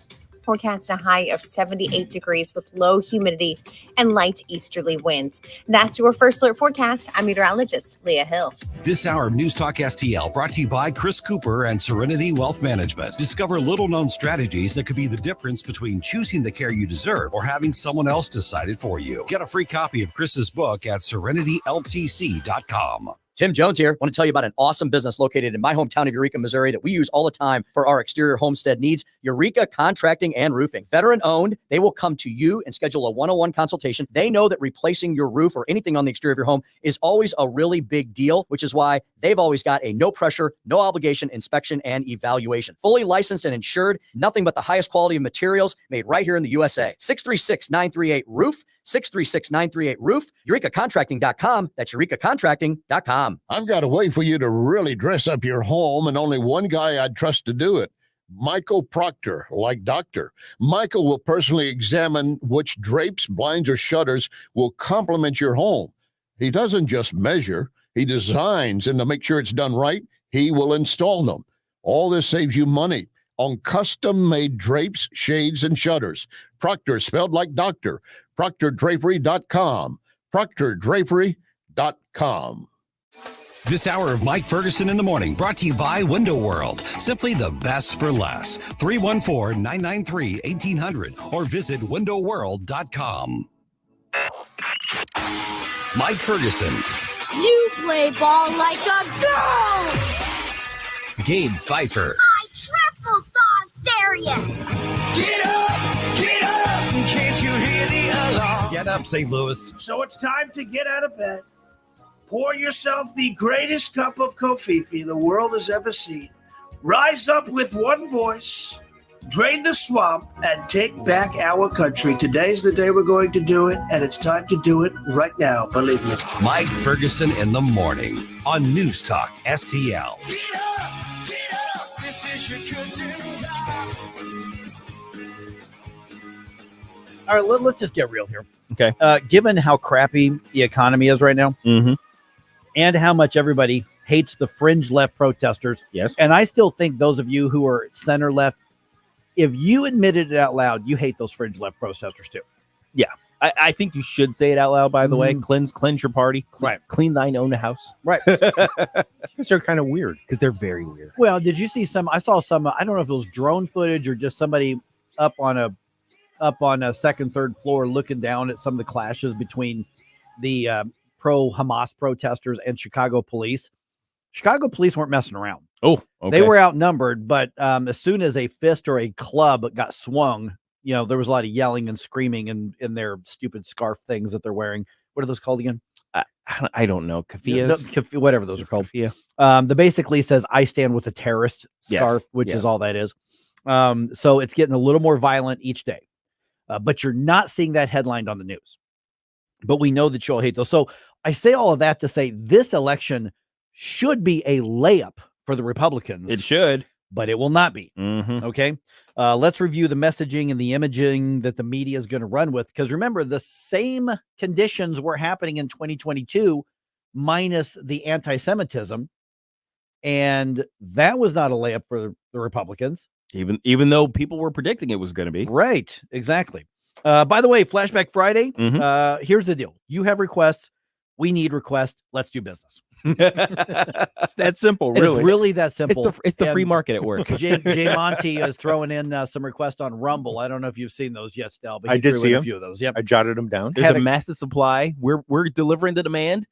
Just deliver the product to us, guys. I had a couple sent in to me yesterday, which I gave to you, which were from Great White, given the passing of Jack Russell. As well. So if you want to get your 80s bump music request in, now is the time to do it. Yeah, be part of the music supply chain. That's right. Nice. Okay, real quick here, before we get to the actual messaging and stuff, there's always musical entertainment. Oh, yeah. At the RNC and the DNC. You kind of have to have it. All right, real quick, who won the battle of or who's winning the battle of the musical entertainment? Okay, here? we need to compare. RNC, you had Lee Greenwood. You had Kid Rock.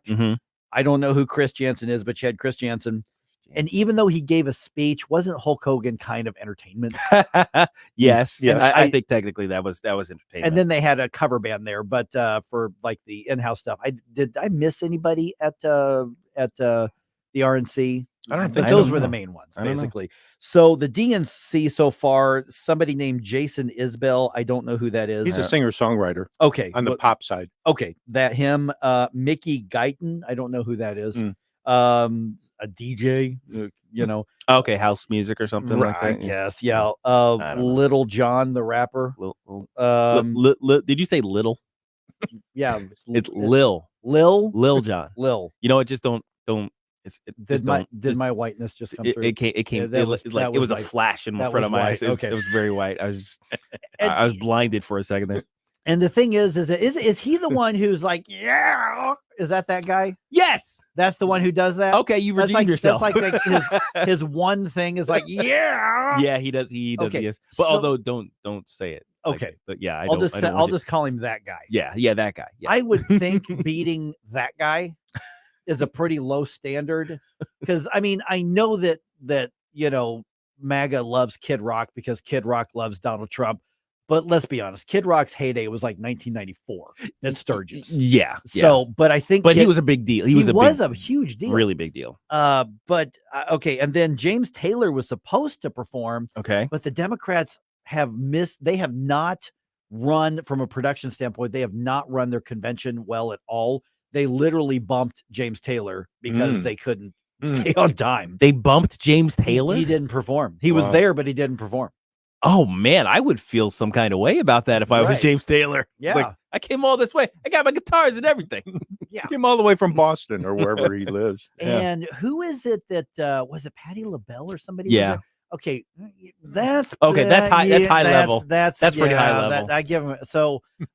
Republicans had Lee Greenwood. The country music fans will love that. Patti LaBelle. Yeah, I think that the Republicans win between Kid Rock and that guy that I missed. I didn't get right. But between Patti LaBelle and Lee Greenwood, I think Patti LaBelle probably wins that one. I guess if we're going to do also, make adjustments for level of difficulty. Yeah. Because whenever we're talking about Republicans, conservatives, all that, there's a certain level of difficulty in getting entertainers to actually come out and be forward with their positions. So I think, given the difficulty level, I would give the edge to the Republicans. Yeah. I mean, and of course the Democrats have a DJ, which the jukebox at Waffle House is better than a DJ. All right, let's talk about what we're seeing from the Democratic national convention in their messaging. Mhm. All right. Okay. So one of the things that you're seeing a lot, they are hitting the abortion issue really hard. And of course, to appeal to those younger voters, they bring out, of course, Bernie Sanders. Yeah. What? Who looks like your crazy uncle who used to be a community college professor. He does. Here's part of what he had to say. We need to join the rest of the industrialized world and guarantee health care to all people as a human right, not a privilege. And he went on, of course, now that argument motivates the leftist base. And he wasn't, I don't think Bernie Sanders' job was to bring in new voters from outside the reliable Democratic. Oh, no. It was to bring in the far left who's mad at the Biden administration for whatever reason, for not being fringy enough. Yes. So that's, I think, what he was supposed to be doing there. And besides, he's been through coups before. You know, Mhm. he went through his own personal coup there where he got tossed out. That's true. Oh, yeah. That's But like he's- Biden did. He's still there, like a loyal soldier to the cause. You know, just saying. And they're also looking to humanize Kamala Harris, and I think this is one of those areas where a lot of people on the right are underestimating, because we try to look at this as that's ridiculous, that's vapid, that's shallow, that is that's clearly a front, that's Right. not real, That's fake. Yeah.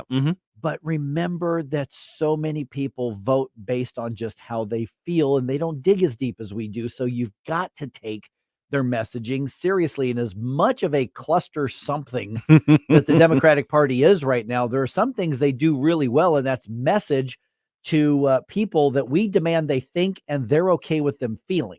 So here's a second gentleman, Doug Emhoff, who's kind of a weird guy. Oh, he's but also a weirdo. He's a yes. weird guy. Mhm. But here's part of his speech on behalf of his missus. Kamala rises to the occasion. And she did it for me and our family. And now that the country needs her, she's showing you what we already know.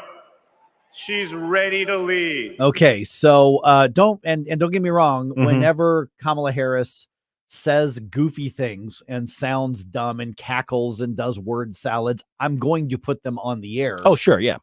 But by the time this is filtered through the mainstream media, by the time this is filtered through the social media influencers, the reality that we bring you is not what gets to a lot of other voters. That's right. Yeah. I think a lot of people have been giving advice to the Trump campaign to lay off the specific personal attacks and lean more into her extremism and her policy problems and just her not being ready for the position. And not being ready for the position and personal attacks are slightly different things. And you have to be able to make that distinction.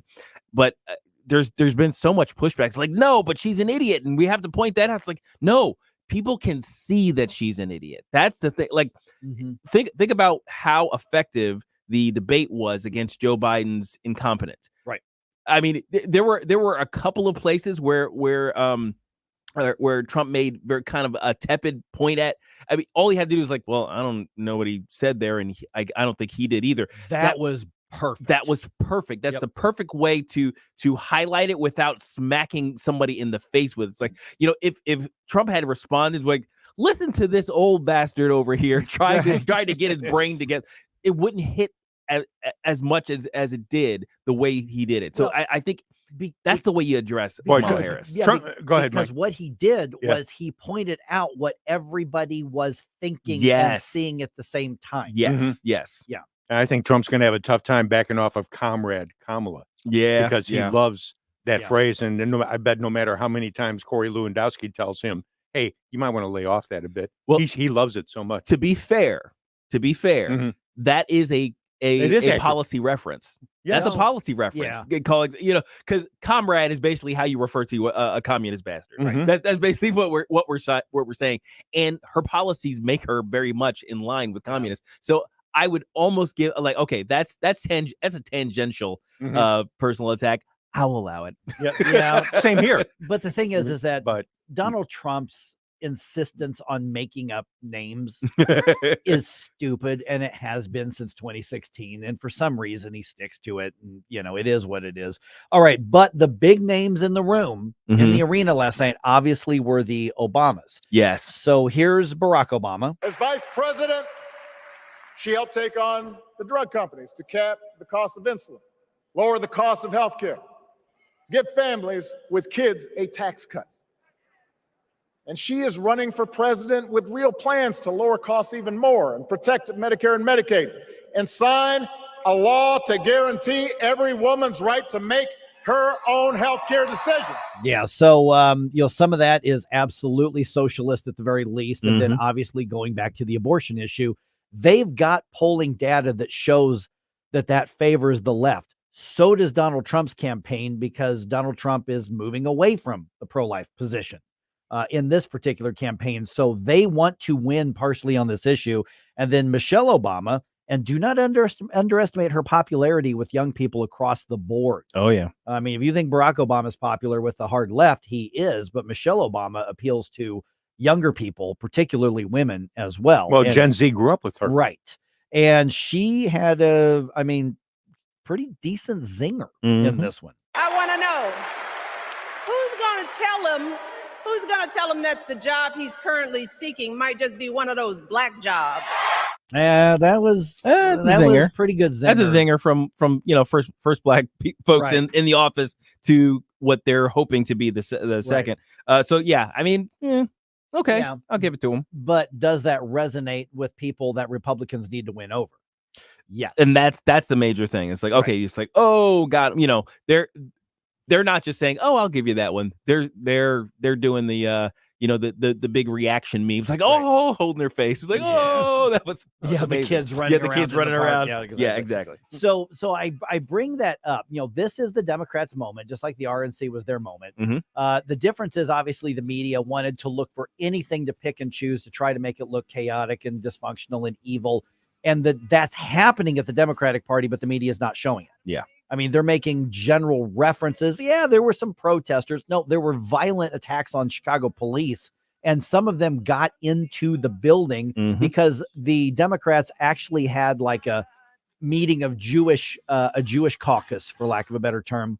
And the protesters started harassing them. And one of them had to be thrown up against the wall and moved out physically. Jeez. But you're not going to find that other than in conservative media, but it happens. And speaking of the Jewish side, the Israeli consulate yes was attacked also. So, I forgot about all the consulates that are there in downtown Chicago. There's a ton of them. And the Israeli one has had issues the last couple of days. Yeah, it's gross, but that's not going to filter through. All right, just ahead here, the NAACP in St. Louis identifies the right problem. Will they push for the right solution? I'm not holding my breath, but we'll tell you about it around 7:21. You want to take the place of what I trust. Watch us on our live stream using Rumble, Facebook, and Twitter. Get up. It's Mike Ferguson in the morning. Columbo and Company. From Joe Biden to Barack Obama, big change from night 1 to night 2 at the DNC. We'll talk about it Wednesday. Plus, Rodney Boyd joins us at 2:20, and we'll open closest cabinet at 3:05. Live and local weekdays at 2 on News Talk STL. 1949, the last time a Republican held the top post in St. Louis City. A gallon of milk was 84 cents, and streetcars ran down Grand Avenue. The city was booming. Unfortunately, St. Louis city streets are no longer the epicenter of family and business life. In the 80 years of Democrat control, our city has been on a steady decline. St. Louis City Republicans believe it is our duty to provide a different path forward. Learn more at stlouisrepublicans.com. Paid for by St. Louis City Republican Pat Curtis, Farber Treasurer. The Vic Porcelli Show. Drew Allen, he joins us. Donald Trump proved that he can drill, baby drill, fracking, XL Pipeline. Ken's paying $1.81 at the Circle K in Afton. Groceries are more affordable. We can afford our medicine. What does Kamala's skin color have to do with any of that? In 30 seconds, you just made the case to re-elect Donald Trump. Vic Porcelli, live and local weekday mornings at 9 on News Talk STL. News Talk STL is proud to have Doug Voss as part of our lineup every week. Doug has been a staple on St. Louis radio for many years as one of the leading financial experts in the area. You can hear Doug and Safe Money Radio 3 times every weekend on News Talk STL. And in case you miss anything, you can check it all out at DougVossSafeMoneyRadio.com. What else do our listeners need to know, Doug? Simply put, I focus on helping pre-retirees and retirees build, preserve, and protect retirement assets, and I've been helping my clients solve their insurance and financial needs for the past 33 years. I also strive to educate my clients on how to prepare for retirement, minimize the impact of market volatility on their assets, and deal with the challenges of increased longevity. Call me today at 844-676-SAFE. That's 844-676-7233. Doug Voss is a registered representative. Securities offered through DHL Securities, LLLP, member FINRA and SIPC. Live and local. Well, here's what's on my mind. I think I got the solution to immigration. News Talk STL. News, analysis, opinion. Bill O'Reilly here. Check out the O'Reilly Update this afternoon at 3:45. Right now, it's back to Mike Ferguson in the morning on News Talk STL.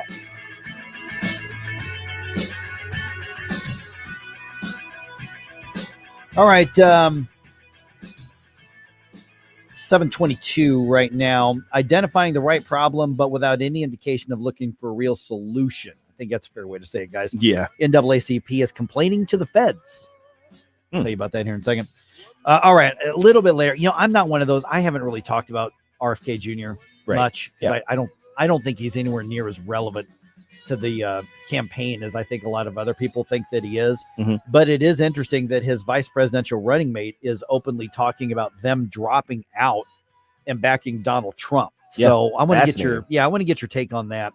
Let's talk about it at 7:35. So get ready to let me know. Yeah, you can send me your comments on social media. I'm watching Rumble. Gabe's watching Facebook. Stell's watching YouTube and the others. Or just give me a call, 314-912-1019. I'll tell you the starting gate for that one is at 7:35. All right, St. Louis NAACP files a complaint with the U.S. Department of Education, saying there is a literacy crisis and it is affecting minority students, particularly Black students in the St. Louis region, more so complaining that the public schools are not doing their jobs. So they basically caught up to where the pro school choice people have been for like 30 years. Yes. Welcome to the conversation. It's that scene from Die Hard. Welcome to the party, pal. That's right. They finally looked at a report card. Yeah, seriously. Yeah. Gosh. Well, they looked at the latest information, the latest data that we have is from 2022. Okay. And it shows that in St. Louis, reading levels are more than 3 grade levels below the national reading average. 3 grade levels. More than 3 grade levels. Now put that in context with a grade. Right. I mean, let's assume the national average is at grade level, and I'm not sure that it is, but let's just assume that it is. Mm-hmm. So that means that if you've got a 6th grader, Mm-hmm. that they are reading at a 2nd or 3rd grade level. Oh my gosh. If you've got a 10th grader, That's crazy. they are reading at a 6th or 7th grade level. So that's where that's where the problem. The NAACP is saying, wait a minute, this is shortchanging minority kids. This is shortchanging Black kids. Yeah, no kidding. You think? We've been saying this for years. Right. So here's where it's at, because they filed a complaint with the U.S. Department of Education. And the very, very short story on this is at KMOV. Mm-hmm. They're KMOV.com. So now the Department of Education is going to mediate a meeting between the NAACP of St. Louis and yet to be named school districts. We can guess which school districts are going to be addressed here. We're talking about the city. We're talking about St. Louis City. We're probably talking about some North County schools. Yep. Where that's the usual suspects. Yes. Here. Yes. And so the NAACP is pointing the finger, saying the schools aren't doing their jobs. These kids can't frickin' read. Mm-hmm. And the NAACP is right about that. Yeah, they are. Yeah. Now, what's interesting though is, this is a mediation between people who are on the same side, though. Yes. So what's going to end up happening is they're going to go in. They're going to say, hey, look, our kids can't read, and the teachers union or the teachers representatives are going to say, yes, well, if the Republicans and state government would give us more money, then we could teach our kids to read. So then they're all going to come out of the meeting hand in hand, skipping down the road towards the DNC, saying, yeah, it's Republicans' fault. Republicans' fault. Yes, that's what I expect, because nowhere in the story did I see anything referenced, because the NAACP says that they want the public to support existing reading programs. Okay, well, existing reading programs are fine, except for like the Drag Queen Story Hour, which the public schools seem to be on board are with. they working? No, I mean, that's not. the thing. Are the existing thing work? So why should I? Yeah. Okay. If here's my problem with every time Democrats and liberals try to fix a problem, is they refuse to believe that the current way the thing is going, which is if they're controlling it, is part of the problem, is the reason why it's not coming up with the results that they want. So they instead of reevaluating, it's like, are we doing this wrong? They end up saying, you know what? We're doing it right. We just need to do it harder. let me take a ridiculous analogy that just kind of jumped into my head. I'm just kind of making this up. Yeah, let's go. Let's say somebody says, I want to have the equivalent of a leftist who thinks they can fix a public policy problem through big government. Okay, yeah. To me, that would be the equivalent of a cancer doctor who decides that they can beat the tumors out of you. with a rod, right? With whatever it is, a rod, their boxing glove, whatever the case is, and they're like, "I'm hitting you. I know this is right because I'm in control." And if we're saying the tumors aren't going away, and he goes, "I just need a bigger rod." Yeah, that's it. Or I need to hit you more times, or you need to come in and splay a little wider. To help the hits become more effective. Yeah. That every time we get hit with an issue in the public sphere that the Democrats or the liberals are trying to solve, that's the equivalent of what we're seeing. Yeah. So let me start. Let me kind of wrap here the last couple minutes we've got here, because I want to get to this RFK Jr. thing. Let's give credit where credit's due. The NAACP is accurately assessing that crappy public schools and a lack of a quality education is hamstringing. Now they're going to focus on race and minority students, but it's really more of a class issue than it is anything else. Yep. But that this is getting into a civil rights issue. When you are denying entire generations an adequate education because the public schools do a crappy job, and kids are stuck where they are because of their zip code. Right. Then they are identifying the problem correctly. But then they go on to say here, they're asking the public to support existing reading programs and create new initiative to help kids in the region. Hey, guys and gals, we are trying to do those initiatives, and among others, you are opposing them. Yeah. It's called school choice. That's it. That's the new hotness. Right. Why are you sticking with the old and busted when the new hotness is over here? Exactly. So you've got kids in the St. Louis Public School District, or you've got kids in Normandy, or you've got kids in Jennings, or you've got kids in wherever, and they can't read because the schools suck. And the mean old conservatives come in and say, we have an idea. Kids are getting better results at the private schools where they're reading at or above grade level, or maybe even other public schools that don't suck as much. Why don't we let those kids go there? Well, now the teachers union is pissed off because you're cutting into their monopoly. You're cutting into their business. You're cutting into their grift. The Republicans are saying, hey, maybe we not use the rod anymore. And of course, the crazy oncologist who's using the rod and who has a partnership with a rod producer. That's right. Is saying, no, we can't abandon this. Were you trying to stop our cancer treatment? You want my patient to die. Who's wearing the white coat here? Who's the expert? Who's here? the expert? You know. I'm pretty sure the rod is hurting him. Who are you to say you're not the expert? There it is. Are you wearing a white coat? No. Yeah. But I mean, the cancer patient is my relative. I actually have, authority over them, and I would really like to not hit them. Why are anymore. you attacking the system? Yeah, like you want to take away cancer treatment from all these other people because of your selfishness. Right. It really is that ridiculous. If Yes. you break down their arguments to defend the system instead of trying to equip children. Yeah. It really is that ridiculous. Oh, geez. All right. 314-912-1019. Let's get into this. RFK Jr.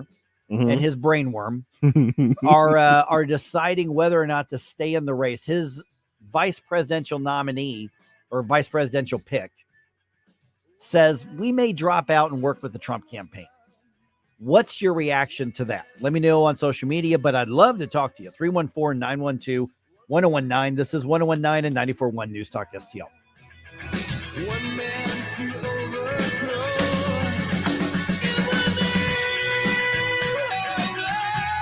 We give you news, analysis, opinion, and more. Only on News Talk STL.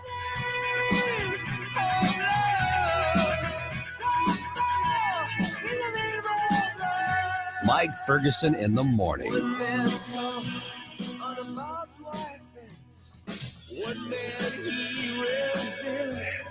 From the Michaels Flooring Outlet Weather Center. I'm meteorologist Leah Hill with your first alert forecast. A lot of cloud cover out there this morning. I expect the clouds to last into the afternoon. There has been a little bit of rain north of our area, but it is evaporated before it actually hits the ground. Temperatures under cloud cover today, holding a little bit cooler. Forecast a high of 78 degrees with low humidity and light easterly winds. That's your first alert forecast. I'm meteorologist Leah Hill. Need reliable auto service from people you can trust? Look no further than Western Tire and Auto. For over 15 years, we've been your complete automotive repair center, family owned and operated, with owner Dean Kleethermes bringing 30 years of industry experience. At Western Tire and Auto, you're not just a customer, you're family. We promise 100% satisfaction, treating you with the transparency, respect, and honesty you deserve. Visit us in St. Peters or in Florissant. For appointments, call or check westerntireauto.com. Western Tire and Auto, your local automotive experts since 2008. This is Larry Connor's commentary on News Talk STL. Most of us in broadcasting sometimes engage in what is called gallows humor. And sometimes police, fire, medics, hospital staff do the same. Gallows humor, officially described as grim, ironic humor in a desperate or hopeless situation, sometimes called dark comedy, sometimes funny to some extent, sometimes just wrong. Timing is also part of gallows humor. Sometimes laughter will lift the spirits. Other times the joke is too close to the event, or maybe you, to even be funny. On the first night of the Democrat National Convention, Maryland Congressman Raskin tossed out a line, "Hey, J.D. Vance, you almost got a new job because Trump was nearly killed." Now, he said it in different words, but the audience knew what he meant, and most of them laughed. Bill Maher, who has consistently denounced the shooting, just said, "That day was my favorite day of 2024. Now, he admits, "I wouldn't say it if Trump had been killed." Did he forget a father was killed and 2 others injured? Bad timing for gallows humor or just bad taste? Get more Larry Connors on Larry Connors USA. Tonight at 6 on News Talk STL. What's the key to maximizing the value of your outdoor space? Satisfaction. And getting a fence or deck that exceeds expectations with the highest quality, American-made material. And working with a team that cares about your project as much as you do. And adding safety and security for your family and pets to play, relax, and entertain. At STL Fenceworks, satisfaction is our core value. Doing it right the first time, standing above the competition. At STLFenceworks.com, your satisfaction is our passion. At Side & Sugar Novi Partners, we know the value of hard work, and we are here to support you every step of the way. Whether you're a farmer, rancher, or homeowner, we have the solution for you. Our John Deere compact tractor packages are reliable machines built to tackle any task on your property. With low monthly payments and finance options, SN Partners makes it easier than ever to bring home the power you need. Visit snpartners.com for more information. Side & Sugar Novi, your partner for the land. Does your life insurance plan include living benefits, hearing, diabetic supplies, teledoc service, discounts on urns, caskets, tombstones? Larry Connors here. I suggest you call Benjamin Schaefer at Senior Memorial. Call 314-866-8886 or visit memorialplans.com. Memorialplans.com. Senior Memorial Heritage Protection. If you find yourself feeling out of place in the world, it's comforting to know conservative values haven't been abandoned everywhere. Thanks for being my voice in all this. This is News Talk STL. There are people out there that feel the way that I feel and say what I say. Welcome home.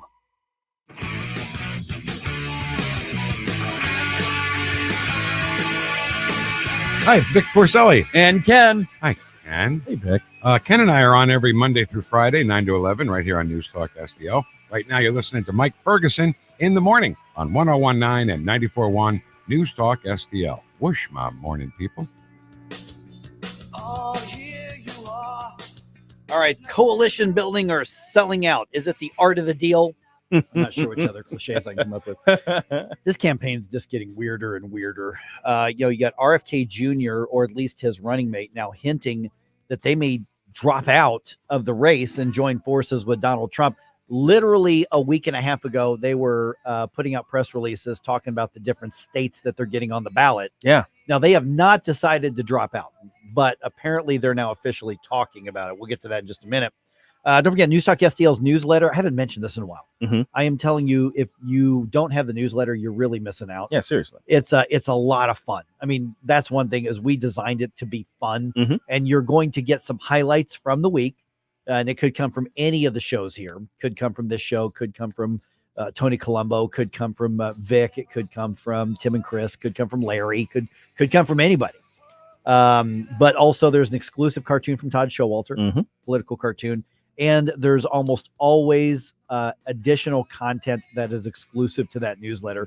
It is free. It's like a 3-4 minute read overall. And it won't clog your inbox. It will not clog. We do it once a week, and it is a lot of fun. So you can get that for free at newstalkstl.com. Okay, so here's where we're at. And I'm going to admit, and I know that we've got other media personalities around who disagree with me on this.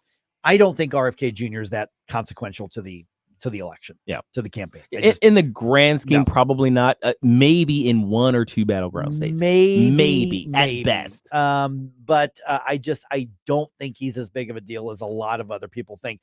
I don't find him interesting at all intellectually, to be really honest. He's just another far left guy who built a bunch of people excited because he's against the vaccines, and he was calling out the vaccines. I'm not saying he didn't get anything right, but remember, this is generally a far left guy. Yeah, if you listen to him on guns, abortion, he is free speech, all kinds of things. There's some issues. He is fringe pro-abortion, and he is absolutely tyrannical anti-Second Amendment. This guy has almost nothing in common with conservatives. But his book, The Real Anthony Fauci, was pretty heavy duty, and there was no pushback from Fauci or anybody else in the administration. So that to me says, most of that stuff was right on in the book. It may very well have been, But I'm waiting for Cornell West to really make a move here. He would, but he can't afford it because all of the child support he's back. Is Cornell West still running? I think so. Is he still? Yeah, I think. I don't know.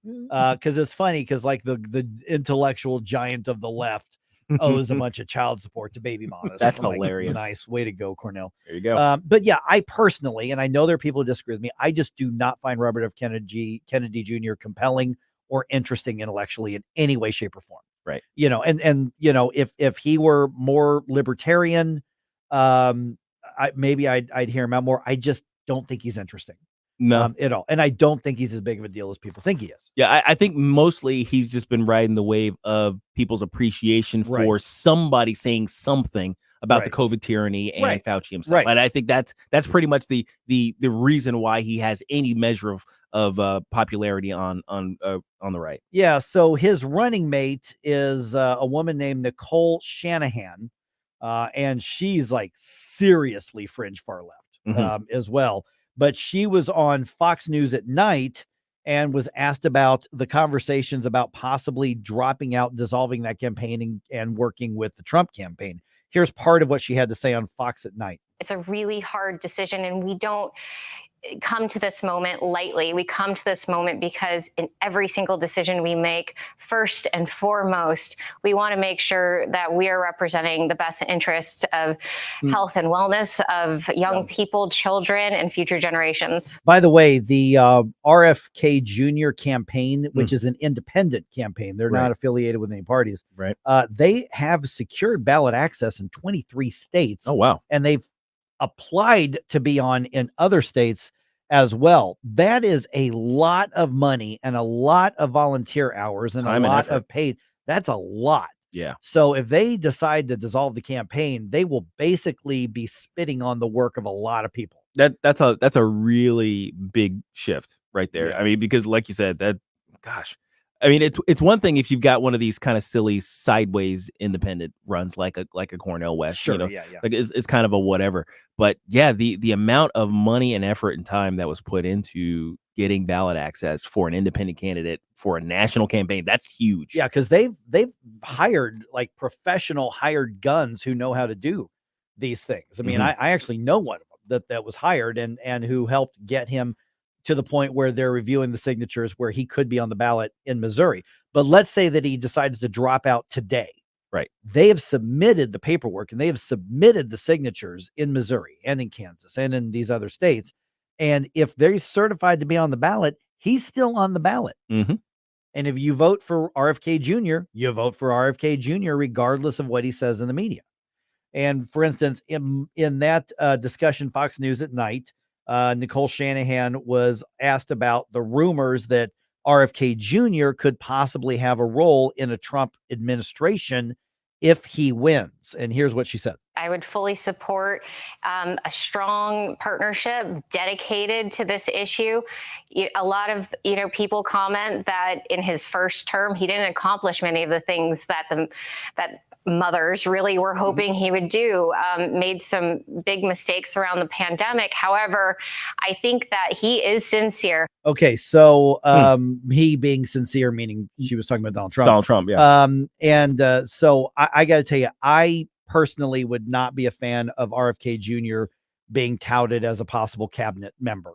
I'm not sure because he's so far left. I'm not sure what position he could fill that I'd be comfortable with. If there's something available in the administration that deals with the environment, I would be okay with it because of all the stuff he did to clean up the Hudson River and everything in the East Coast area. He was responsible for doing a lot of that. So I'd be okay with that. Other than that, I disagree. Why? I mean, he did do those things because I don't want an authoritarian involved in environmental policy in the country. Well, that was they had some serious issues there with the Hudson River and some of the other stuff on the East Coast in Massachusetts. No, he did. I absolutely, I've acknowledged that totally.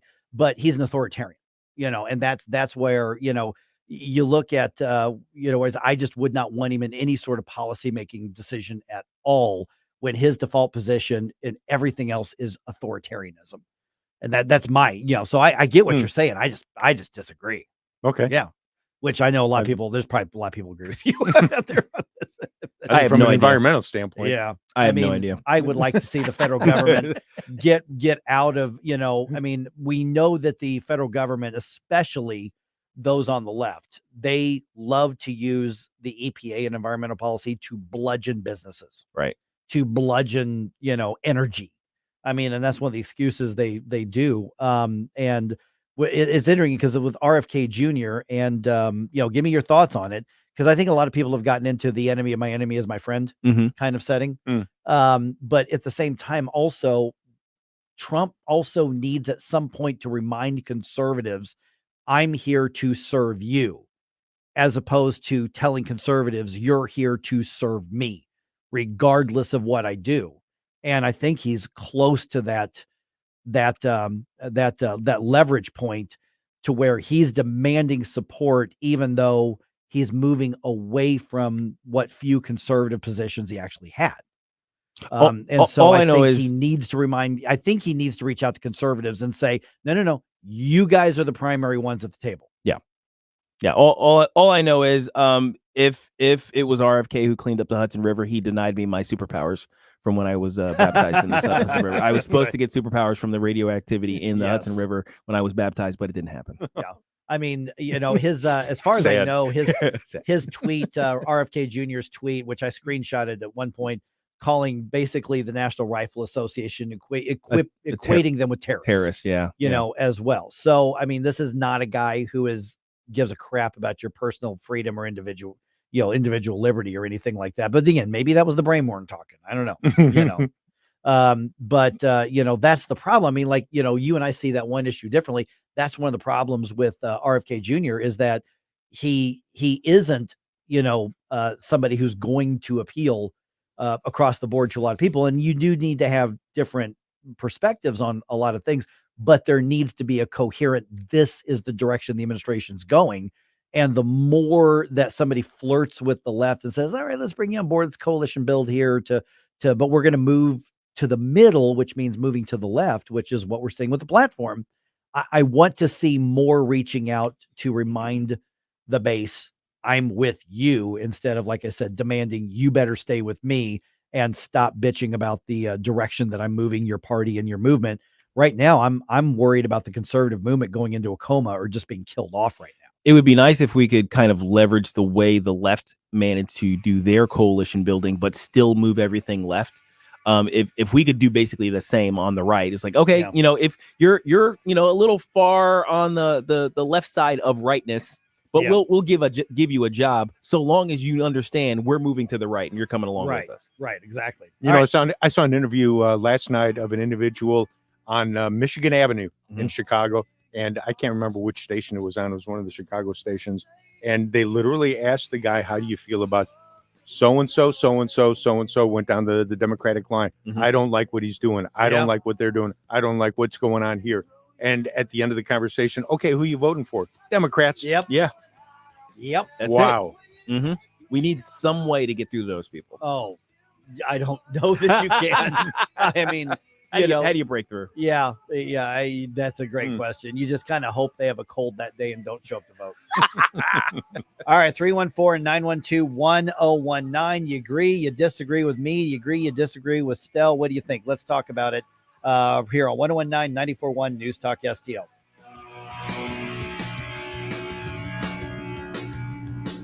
I never put you down. I never pushed you away. Get up. It's Mike Ferguson in the morning. Hey, it's Tony Colombo for my friends at A+ Plumbing and Drain, and they truly are our friends because they have done it all at our house over the years, from putting in a new faucet to installing a whole new bathroom from scratch. The team at A+ has always done great work for a great price. A+ Plumbing and Drain is a local family-owned business that can take care of all your plumbing needs and specializes in new construction and home renovation.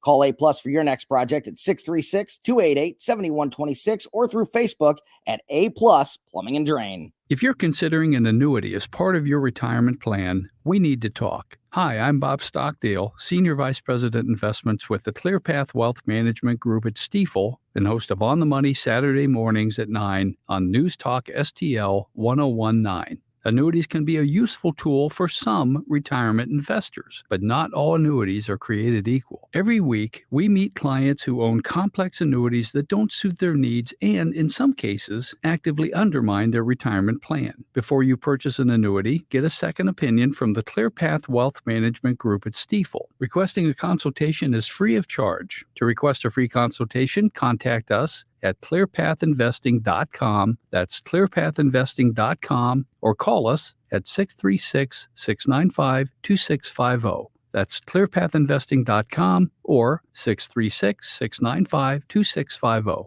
Stifel Nicholas and Company Incorporated, member NYSE and SIPC. In the fast-paced world of digital marketing, making connections is a challenge for any business. But what if we told you there is a place where connections aren't just made, they're grown? Meet 2060 Digital, your premier Google partner and top-tier digital agency. We don't just follow trends, we set them. At 2060 Digital, we're not just another agency, we're your strategic partner. We dive deep into your challenges and develop solutions that drive measurable outcomes. Ready to elevate your digital presence with campaigns that connect? Google 2060 Digital today. This hour of Mike Ferguson in the morning brought to you by Window World. Simply the best for less. 314-993-1800 or visit windowworld.com.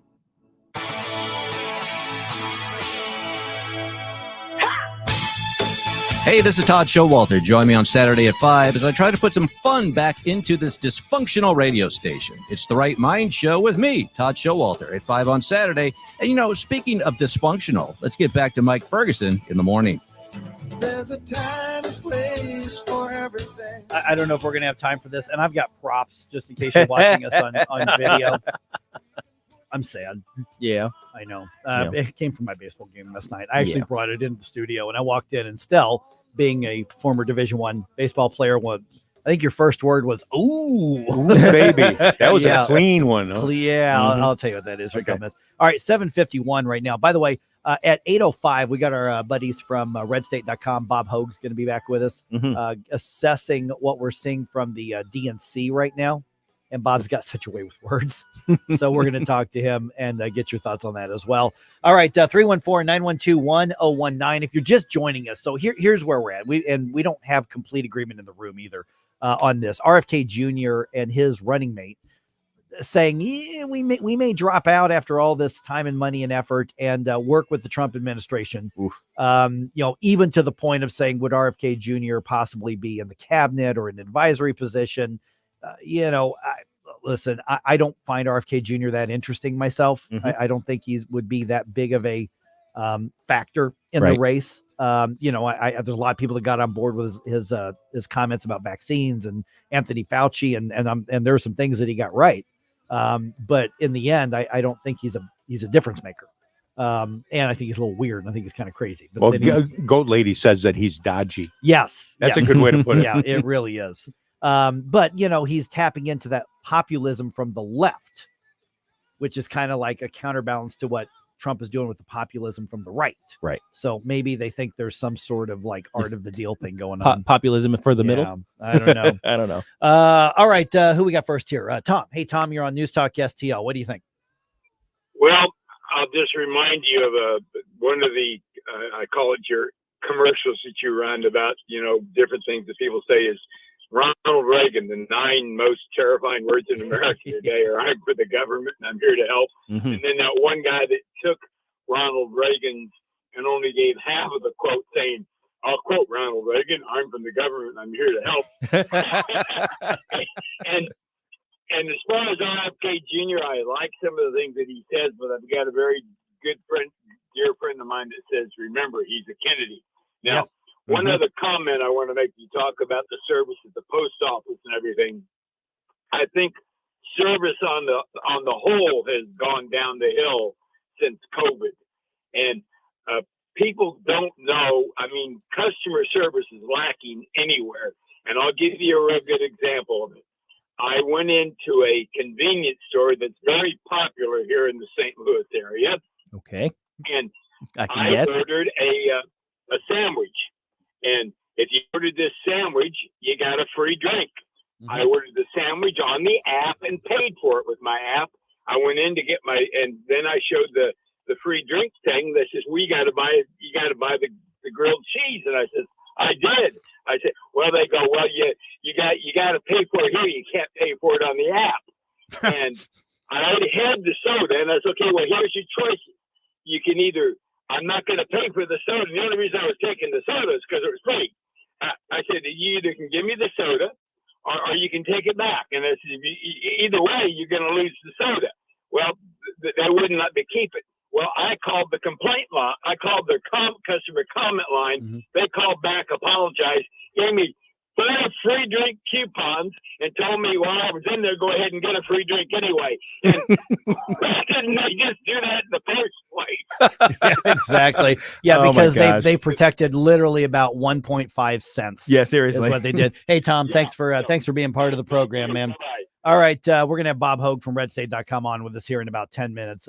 Exactly right on the customer service thing, by the way. Oh, yeah, which is why everybody loves Chick-fil-A. Yeah. I think it's the customer service makes the chicken taste better. That's right. I think that's how somebody, when you look at that and you're like, well, they've got some really good healthy food, but some of that, I don't know. I'm like, listen, those are God's calories. And that lemonade's pretty awesome. Yeah, it absolutely really is. All right, just got a couple minutes here. I mentioned I played my old man baseball games last night. Got your prop here. I did. This is my prop. This is for my game. If you're look watching, at that. Look, man. my favorite bat. I broke it. That break is so clean. I mean, that is man, that's clean. See, there was and I've had this bat since before the season started, so I really got my use out of this bat. And I was hitting really well. And the pitcher on the other team, Dave, threw one in. It came in on me just a little bit here, and I hit this big end of the bat. It landed on the pitcher's mouth. It went way out there. I mean, I was swinging hard on this. It didn't hit him, thank goodness. And the ball still went to the shortstop, flagged it down, and threw me out. But I mean, this was a clean break on this, and I'm just very sad because this was my favorite bat. Is it weird that I see that and I immediately think of weapons to kill vampires or zombies? Ooh, right? Yeah, there it is. Is that weird? Is that just yeah. me? Is that me being my sci-fi weird thing, brain thing? Because it doesn't matter. I mean, this is maple. Yeah. So maple works, right? Yeah. Yeah, absolutely. Yeah, any wood.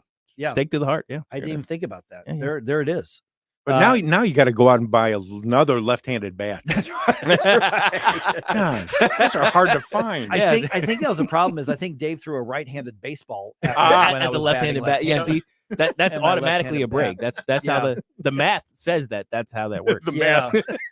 But this is where I'm looking. I'm like, this has really made me sad because I really like this bat. Yeah. And the bat, frankly, because I bought it like last year at the end of the year, and I was using it preseason, and then I took it down to Florida and played with that in the preseason thing in Fort Myers. And then I mean, I've had a lot of hits with this bat, but I mean, you look at the wood, there's nothing wrong, man. That's good solid wood right there. Yeah. And man, I just couldn't believe, and it hit, and you just heard the crack and rip, and I actually kept a hold of the handle, so I'm running down with this dagger to first base. You're not supposed to run with sharp objects, Mike. What's wrong with you? Lamenting that my favorite bat was dead, and I was that, so it didn't even die for a good cause because I ground it out.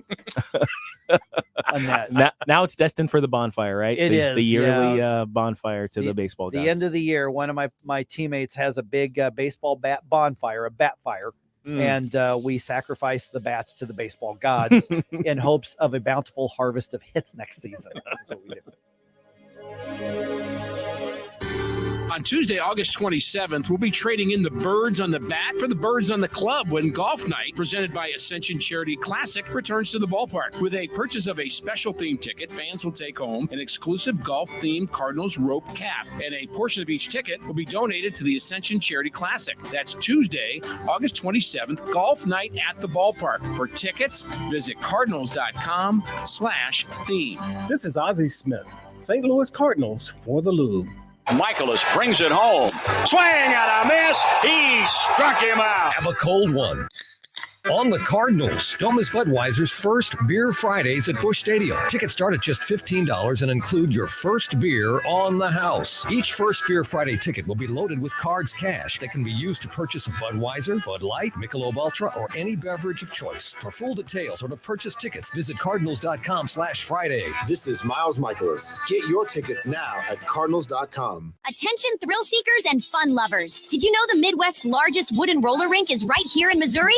Welcome to Piccadilly Palace, your ultimate family entertainment destination. Glide across our massive skating floor, conquer arcade challenges, put your way through mini golf, and dive into cutting-edge virtual reality experiences. And coming soon, a relaxing bar and grill patio, state-of-the-art golf simulators, and heart-pounding two-story go-kart racing next to East Central College in Union, Missouri. Plan your visit now at PiccadillyPalace.com. That's PiccadillyPalace.com. Looking for the ultimate golfing experience in St. Louis?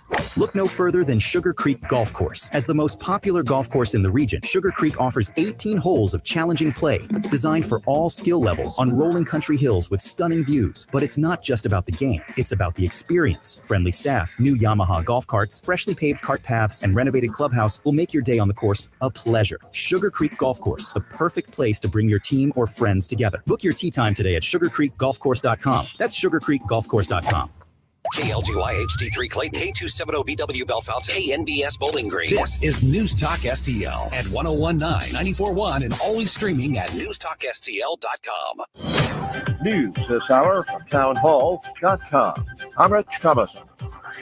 Kamala Harris now officially the Democrats' presidential nominee. We will chart a new way forward. Harris addressing convention delegates remotely last night. They were in Chicago. She was in Milwaukee, where she had held a rally. Tonight at the convention, another former president will take the stage. It will be night 3 of the Democrats' gathering. One night after Barack Obama addressed delegates here at the DNC, Bill Clinton is set to deliver a primetime speech. The former president's appearance comes on the same evening that Minnesota Governor Tim Walz will formally accept the party's vice presidential nomination. Today's convention theme is A Fight for Our Freedoms, which will amplify the Harris campaign's freedom agenda, including abortion and LGBT rights. Greg Clugston at the Democratic National Convention in Chicago. And while the Democrats huddle in Chicago, the Trump campaign giving lots of time and attention to the battleground states this week. Flanked by law enforcement personnel, former President Trump sounding a law and order theme during yesterday's visit to Howell, Michigan. We're going to stop violent crime in the United States. And it's people like this that can do the job better than anybody. They do the job justly and fairly, but there's nobody like these people. Mr. Trump pledging to secure the nation's borders against illegal aliens and deadly drugs, including fentanyl. Ford revamping its electric vehicle lineup with 2 new pickups and a van, all said to be less expensive and have longer ranges. Ford has lost millions with its current lineup of electric vehicles. Watching Wall Street ahead of this morning's opening bell, stock futures in positive territory. The Dow futures are up 70 points. NASDAQ futures ahead 35, and the S&P futures 11 points higher. More on these stories at townhall.com. Hear that?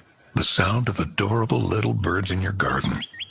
And if you were here, you'd taste the 2 sweet but tiny tomatoes you grew all by yourself.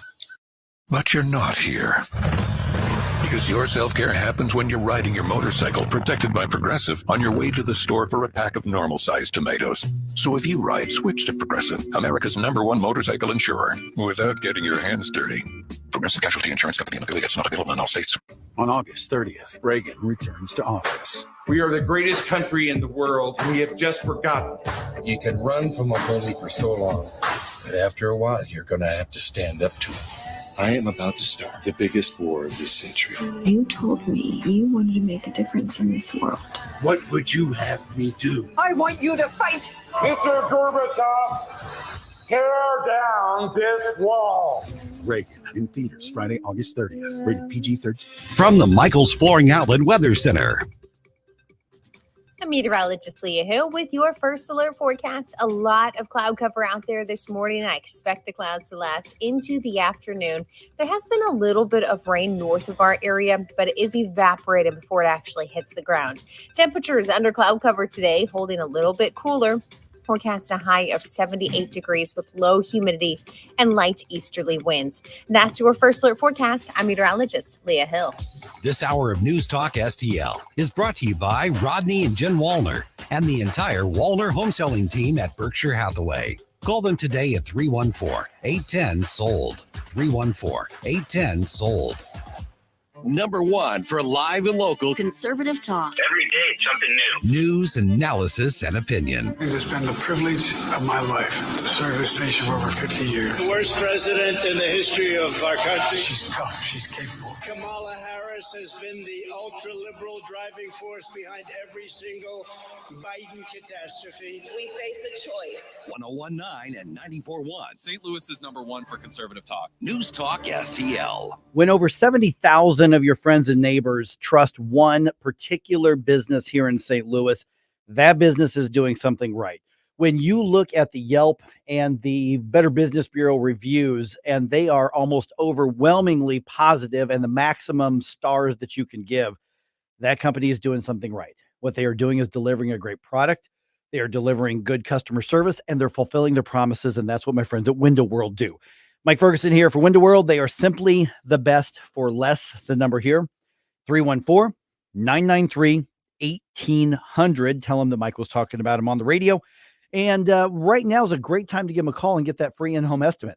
Because, listen, fall and winter right around the corner. I've been talking about this week. You know what I'm talking about. You walk by the window in the middle of winter and you feel that draft. And you're like, now I got to put my slippers on. Got to put my fuzzy pajamas on. Got to put my robe on. But what really you should be thinking is, this is costing me more money. And I know that some people say, well, I'm going to figure out how much the cost of the window is, And then windows are good for, 20, 25 years. And is it going to offset the cost? Well, here's the thing. Lifetime warranty with these windows, double strength glass. They already exceed the Energy Star ratings. The new ones, as a matter of fact, these windows will save you money. They're double strength glass, so they are going to protect your family when things like the bad storms move through, much better than those generic windows. They're custom cut for your home, made in America, and they cost less.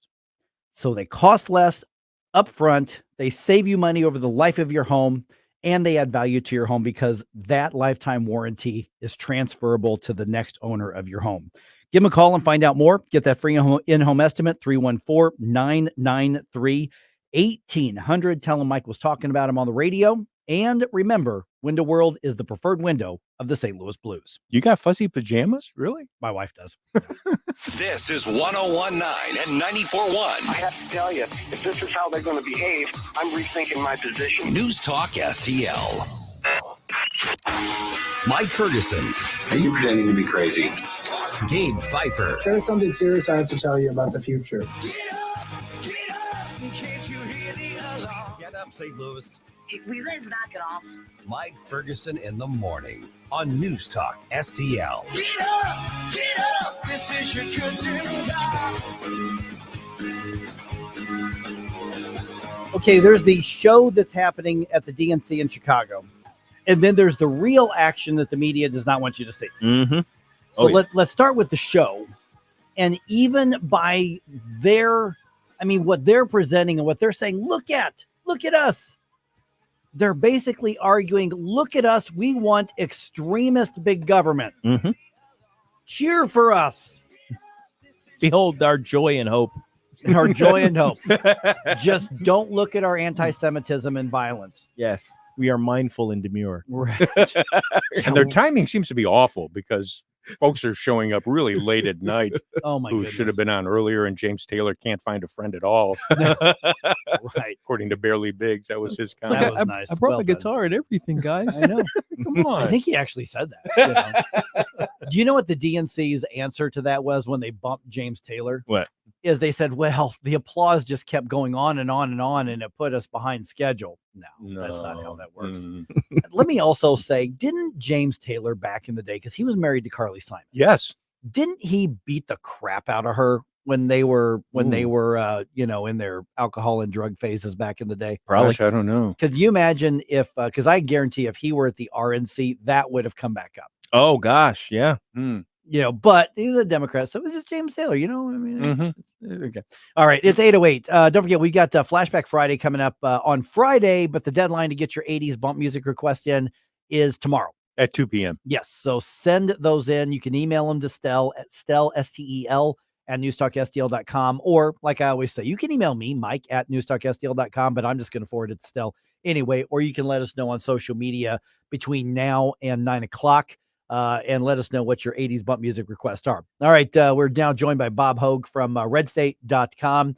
Bob, great talk to you, man. Appreciate you being on. All right. So when you're watching the convention, and we'll get into some of the silly stuff here in a minute, but we were talking a little bit earlier about how we should not underestimate the marketability of what they're trying to sell, especially when you have people who are so popular with a lot of younger voters and understand, mass media and social media like the Obamas. So Republicans ignore this at their own peril right now, I think, at least. Well, I first of all just want to say somebody made me laugh out loud just a second ago with that James Taylor line. You can't find a friend. That was good. I gotta hand you that. Well, but I call it the Democratic Socialism Convention because that's really what it is. But I do think you're absolutely right that it's going to please the intended audience because that is some star power, especially last night. Barack Obama's speech, when you look at it, has some serious issues, but when he first came out, you go, okay, this guy does have a star power that a lot of the others are lacking. Michelle, meanwhile, is beloved, and she's going to get high marks for her speech, and the base is just going to absolutely love her and put her on Vogue every 5 minutes again, like they did in the past. I personally found it angry and vitriolic when she said one of the most important lines of the night that I thought was that she said, hope is back and it's been buried. Well, you just absolutely stuck the final knife in Biden's back, because although they've already gotten rid of him, that's just saying his entire term, hope has been buried. That's a pretty strong thing. And they kept going on about how we need to rejuvenate the country and everything's terrible and there's no joy left and all this stuff. And you just keep thinking to yourself, well, wait a minute. You had your power for 11 and a half out of the last, 16 years, whatever it is, 11. And you just think, well, whose fault is this then? So I do think on the surface, their fans are going to love it, but you dig deeper and there's a lot of problems with what they said. Morning, Bob. Gabe Pfeiffer here. So I'm wondering then how this plays for the middle, the people who are, just they tune in occasionally, that maybe they'll catch a broadcast about it from one of the crazy news outlets. What is this? How is this hitting them, and how might it impact their vote in November? That's a great question. I do think, like I say, the star power of last night, Obama's still liked by a lot of people, will make them think, oh, gee, yeah, they are so full of joy, and they are so full of hope. One thing that I noticed after watching it for a while, I'm like, wait a minute, we haven't heard a single policy thing yet. It's just high-flying rhetorics, words saying nothing. And I think the smarter voters will start to go, hey, wait a minute, well, joy, joy, joy. And like I said, well, wait, who's been in power for most of the last, since 2008, is you guys. So why do we have no hope left? But I do think it's going to sway. It could sway. Some people give the little famous post-convention bump. But here's what smart viewers will also notice is you're like, oh, here's Obama coming out and saying, how terrific Joe Biden was, which I think a lot of people have done. Oh, well, why isn't he there? Making him my vice president. So there's a lot of you go, wait a second, head scratching. But the point I'm trying to get to is, guess who was not there last night? The nominee, Kamala Harris. Because things are so awkward with this whole getting rid of Joe thing, she didn't want to be there, or somebody didn't want her to be there on the night the Obamas spoke, because it was yet another humiliation to Obama, to Biden. So she was in Milwaukee doing a campaign event. That's how awkward this whole thing has been. And I do think voters, even though some will be swayed, others will go, what is this? Why are they praising Biden so much? Didn't they just kick him out? Hey, good morning, Bob. Stalpontikas here. So they had the Obamas last night. What are your thoughts about Bill Clinton coming up tonight? I'm actually surprised that he's tonight. If they'd put in charge, which they never will, of the DNC, I would have put him last night, because the last few times I've seen him speak, he frankly kind of lost some of the magic. And he did used to. I back in the day, 90, whatever it was like, wow, this guy's good. He would always go on too long. Actually, I thought Obama went on too long last night, but that's just an aside. But I'm surprised. I don't think he can deliver the same kind of energy and passion that the Obamas did. And yeah, I'm really surprised that that's their closing pitcher is a guy who just doesn't seem to have his fastball anymore. Yeah, and I appreciate your comment, because thinking back now, it's been 28 years since Clinton was at the convention, oddly enough, in Chicago back in 96, correct? I believe that was correct, yes. So, boy, a lot of years have gone by since then. Let me use another analogy. You talked about him losing his fastball, which I think you're absolutely right. We're visiting with Bob Hoge from RedState.com. But if the Obamas are designed, their appearance is designed to appeal to the younger voters, then could Bill Clinton's be designed to appeal to the middle-aged voters who swings a little bit slower these days too, to go along with that fastball that's lost a few miles per hour? Yeah, that's a great point. I still am surprised that they're closing with him because it also, he ended with some scandal that never quite went away. He's still beloved, but he will always be remembered for all that. And I'm sure he'll do just fine if they can manage to cut him off after 40 or so minutes. He doesn't go on one of his wonky policy diatribes.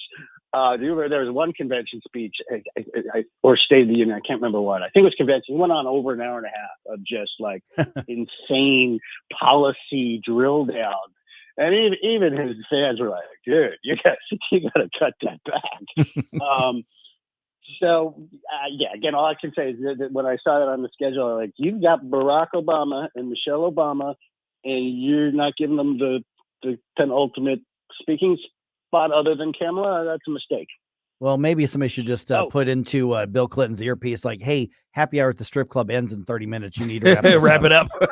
And the other thing is, Bob, that the convention's in Chicago. So you would have thought the Obamas would have been closer to the finale instead of where they were last night. I think you're right about that. That was odd placement. Yeah, great point. He even opened his speech by going, "I'm home. I'm in Chicago." Yeah, I didn't even think of that, but you're dead on.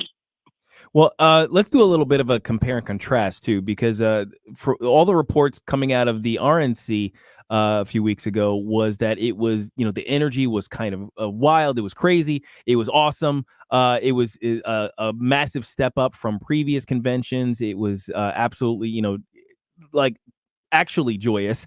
And in contrast, the DNC seems a little bit more angry, and they're a little more scattered, maybe in its construction, and also kind of set into a strange position because they have to throw away Joe Biden while at the same time support his VP. I agree with all of that, except for one thing. I'm not disagreeing. I'm just going to point out that. They were running late. They've got this weird Biden thing hanging over their head, and it's very awkward. But in just watching it, I do feel enthusiasm. Okay. Even with the protesters outside, and I think we cannot underestimate. We were talking just a few minutes ago, how beloved the Obamas are. I thought Michelle looked like she wanted to punch somebody in the face. I know her fans will just say that was a beautiful speech of all time. And so I think it's been an awkward convention. And then we haven't even discussed the protesters outside and sometimes inside even, and they can't run it on time. And yet I do feel that there's enthusiasm, and we cannot underestimate the task ahead, because it's not going to be easy. Yeah. Yep. Exactly. All right. Bob Hoge from RedState.com. You're going to find all of Bob's work. Hoge. Look him up there, and you see everything he's writing throughout the week out there. Bob, what's coming up today? I mean, what are you working on right now? I actually am dropping off my two twins to college. So, oh wow, that's what I'm doing, and then I'll come back and catch up on all the weird convention. And I haven't studied what's happening tonight yet. I did note that Clinton was coming, but it's going to be more the same. It'll be interesting to see if I can't even remember. What do we say now? Kamala, right? Yes. Or is it Kamala? Kamala. Yeah. Yeah. I swear I've heard 38 different versions coming out of that convention, and if that happened at the Republican convention, they'd say we were all racist. Right. So it'll be interesting to see. I'm assuming she'll make a reappearance, at least in the audience or somewhere on the camera. But I expect more of the same. And then I wonder whether. Here's why maybe they put Clinton tonight. I just thought of this as opposed to, because he's if you follow Obama, everybody's going to notice. Wait, it's actually Michelle Obama we want up here, not Kamala. So maybe they're purposely distancing them because the Obamas do outshine her. So I'm curious to see. There's a lot of weight on her. Boy, that's an interesting point. Yeah, I didn't think about that. Yeah. That's interesting. Mm-hmm. All right, Bob. Hey, appreciate it. And as far as getting your twins over to college, congratulations, or I'm sorry, whatever's appropriate. You know, I'm going with both. Okay, All right, sounds yeah. good. Yep. Yeah, we'll talk to you again soon. Thanks a lot. Thanks, Bob. Thank you. All right, 314-912-1019. Got some news to dump on you, including bonus football in St. Louis in 2025. I'll explain just ahead here on 1019-94.1 News Talk STL.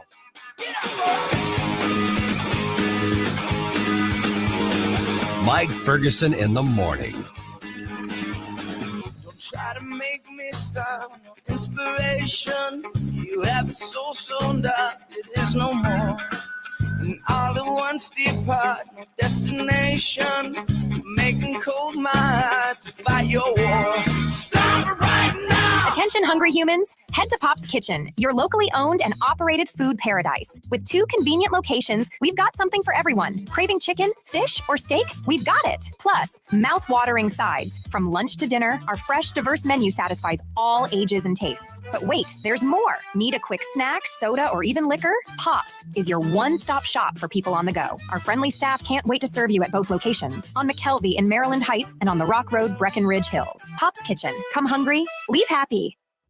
Southern Armory, your hometown gun store. Come and be more than just a customer. Southern Armory, we carry the best guns, holsters, knives, magazines, ammunition, and even food storage. Special orders are welcome. Southern Armory, 1 mile east of 270 and 44, 9901 Watson Road, and southernarmory.com. That's southernarmory.com. Whether you're purchasing your first firearm or adding to your collection at Southern Armory, you're more than a customer, you're part of the family. Follow Southern Armory on Facebook or at southernarmory.com. Tim Jones and Chris Arps in the afternoon. Jim Talent, former U.S. Senator. They have no understanding of who they're dealing with. We already have the biggest war in the Middle East, and it's about to get bigger. I think an attack is imminent. I'd say it's going to come from 4 different directions. There's going to be a lot more missiles against a lot more targets, quite possibly including American forces, and from a lot shorter range, and therefore much harder to intercept. Tim Jones and Chris Arps. Weekdays at 4 on News Talk STL. Sundays at 5 on News Talk STL. All your hard-earned tax dollars and mine are going to fund illegal aliens who come across the border penniless, jobless, skillless, and they're given a cell phone, an identity, and a cash stipend every month. Mark McCloskey on fire. That beats your Social Security income if you should have the good nature to work your ass off your whole life and retire. Mark McCloskey on fire. Sundays at 5 on News Talk STL. Brought to you in part by Modern Weapon Systems in Fenton. News, analysis, opinion. You know, they're literally taking the Constitution and putting it in a paper shredder. News Talk STL.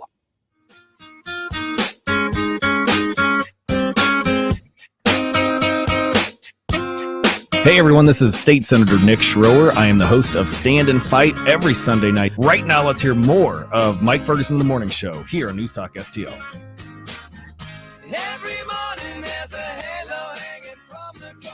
All right, joy and hope, violent protesters, anti-Semitism, and abortion. Pretty much the recap of the DNC. Have fun. Jeez. The NAACP files a federal complaint against area public schools. This is interesting. And no signs of life from the Cardinals. They are not playing like they really want to be in the playoffs right now. I'll say it. All right, let's dump some news on you here. Successful dump. Wake up, America. It all worked out. You know, I mean, they got all the news. The Morning News Dump. All right, among the speakers last night, Illinois Senator Tammy Duckworth responding or remarking to delegates from across the country, day 2, DNC in Chicago, where she says women's rights will be non-existent if Democrats lose this election cycle. If they win, Republicans will not stop at banning abortion. They will come for IVF next. And they'll prosecute doctors. They will shame and spy on women. How did she find that out? I'm pretty sure. I was fairly certain that those plans were secret. Yeah. Now she says spy on, so maybe she hasn't found out about these subdermal tracking devices that we're Somebody, I'm sorry. Don't squeal. I'm sorry. I just Can't believe she discovered that our secret plan to spy on women. Yeah. Like I think we have a mole. We have a mole in the Somewhere. Organization of Men. Yeah, that's right. The Organization of Men spying on women has a mole. It's headed up by Al Bundy. It's called No Ma'am. No Ma'am. They found us out. They found us out. We're They not going to did. stop until we're spying on women. Oh, I can't believe they got us. All right. NAACP says, NAACP of St. Louis, I should say, says black kids across the region are not reading at grade level, and they have now filed a federal complaint against local public schools. Interesting here. The group is calling it a literacy crisis because the most recent data we have, which confirms, I think, what we all know, public schools, generally speaking, completely suck in the St. Louis region. And on average, kids in this area read more than 3 grade levels below the national average. That is so crazy to me. Right. I'm actually a little surprised in some school districts that it's only 3 grade levels below.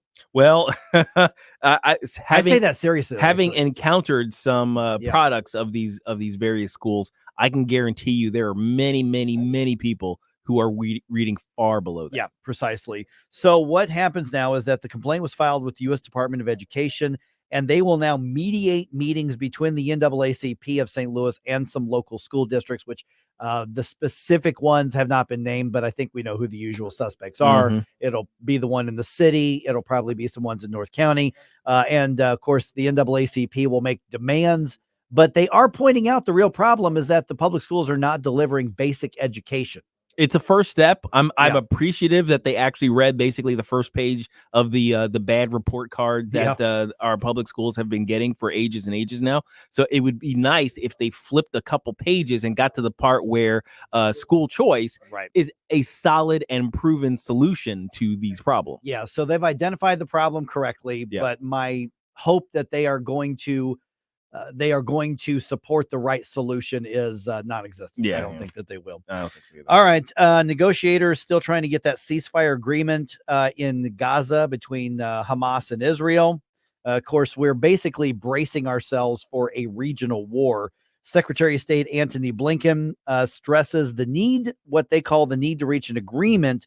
He was speaking to reporters in Doha. Time is of the essence because every single day, women, children, men in Gaza are suffering without access to adequate food, medicine, and at risk of being wounded or dying in fighting that they didn't start and they cannot stop. Yeah, by the way, their side did start it by their elected government when they elected terrorists to lead them. And don't forget all of the innocent Israelis being held as hostages as well. So they're making the Gazans out to be the Palestinians to be the victims here, which is just dishonest. You cannot negotiate with terrorists.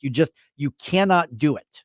No, every time they do this thing, it creeps me out because I can almost hear them attempting to do the same thing back during World War II. It's like, oh no, all of the innocent Germans who are being caught in the fighting with the Nazis. Like, I'm sorry.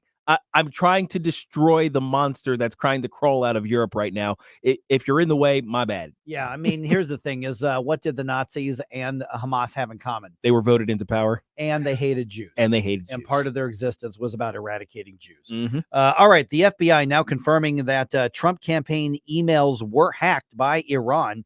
Josh Hawley was on Fox's Cavuto last night to discuss the hack and the implications possibly for the upcoming elections. Iran clearly does not want Donald Trump to be president of the United States again, and I can see why.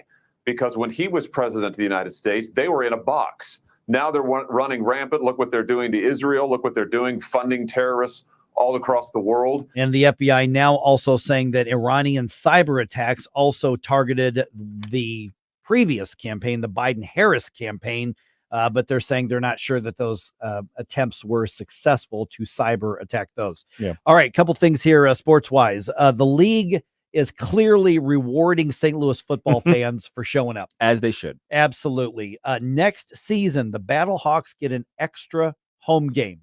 I got to imagine that in San Antonio and Birmingham and some others, they are probably grumbling because St. Louis, according to the UFL, is going to get 6 home games in the regular season at the Dome for the 2025 season. Well, you know how you get preferential treatment from the league? You put up 15 to 20,000 more people than you currently do. Right. Precisely. Yeah. Instead of getting 5,000 to a game, do what we do and get 35,000. Yeah. To a game. And so, the UFL is like, we need to tilt the scales in favor of St. Louis. I'll say it. I'll be honest. That's what they're doing. They're like, this market in St. Louis is floating the entire league. So St. Louis is getting 6 home games instead of 5. Everybody else is getting no more than 5. And there might be some who only get 4. Well, Gabe, you said earlier, all of the games should be home games. They should. I mean, if the league really had their druthers, they would make all St. Louis games home games because they're selling more tickets here. I mean, they would double their ticket sales basically across the entire league just by giving us all home games. Now the league has to stay neutral, and they have to say, no, we're objective. However, the competition. But they were bummed that the Battlehawks didn't make it to the championship. Absolutely, because that Dome would have been full. Absolutely full. Yep. All right. Cardinals lost again to the Brewers. Final score 3-2. Today's game is 6:45. Redbirds now in 3rd place. They've dropped out of 2nd place in the division. They're now a half game behind the Cubs. They are 12 games behind the Brewers and losing. I would say they're losing momentum. They don't have any momentum. There's a pulse, but they're in critical condition right now. Yeah, basically. All right, 314-912-1019. Got some folks with some thoughts on what's happening with the campaigns in the DNC. We're going to get to that right around 8:34. Everybody hang on for me, okay? Get up, St. Louis. It's Mike Ferguson in the morning.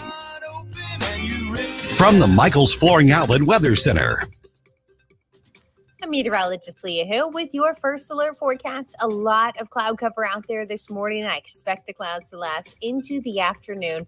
There has been a little bit of rain north of our area, but it is evaporated before it actually hits the ground. Temperatures under cloud cover today, holding a little bit cooler. Forecast a high of 78 degrees with low humidity and light easterly winds. That's your first alert forecast. I'm meteorologist Leah Hill. News commentary. Joe Biden's farewell speech was angry, divisive, and way past his bedtime. I'm Tommy Lahren. More next. On August 30th, Reagan returns to office. We are the greatest country in the world. We have just forgotten. You can run from a bully for so long, but after a while, you're going to have to stand up to him. I am about to start the biggest war of this century. You told me you wanted to make a difference in this world. What would you have me do? I want you to fight. Mr. Gorbachev, tear down this wall. Reagan in theaters Friday, August 30th. PG-13 may not be suitable for children under 13.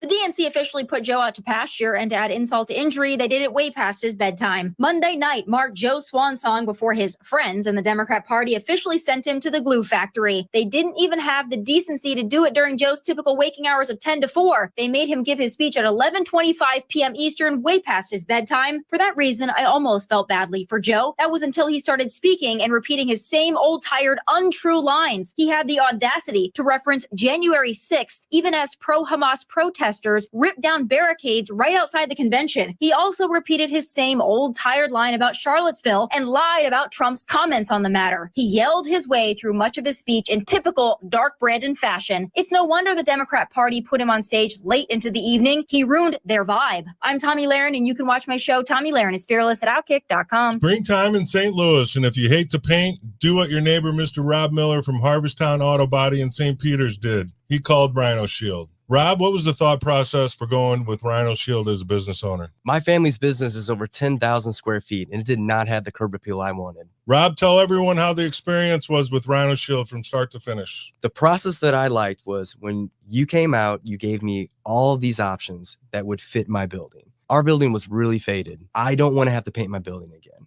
25 years is a long time to not have to worry about the outside maintenance of your building as far as paint. That's a no-brainer. That's why Rhino Shield worked for me. Are your neighbors jealous? I would be if I was them. Thanks, Rob. Now it's time to call 877-25-RHINO. 877-25-RHINO or 877 25rhino.com. Genius. Don't paint, don't vinyl, go Rhino Shield. Never paint your house again. Rhino Shield. Getting new flooring can be exciting, or it can be a hassle.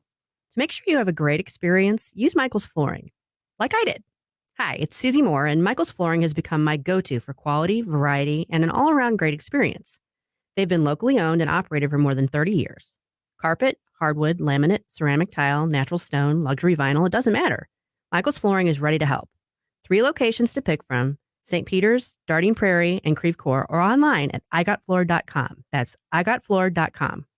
To our brave police officers and first responders, we say thank you for risking your lives to protect us. To all the incredible volunteers who've joined hands with the David Dorn Foundation to raise funds for equipment and services, we extend our heartfelt gratitude. We stand strong with our volunteers who give their time, talent, and dedication as a shield of support for those who rush into danger. The David Dorn Foundation gives a big thank you from our heart to yours. Visit dornfoundation.com and join as a volunteer.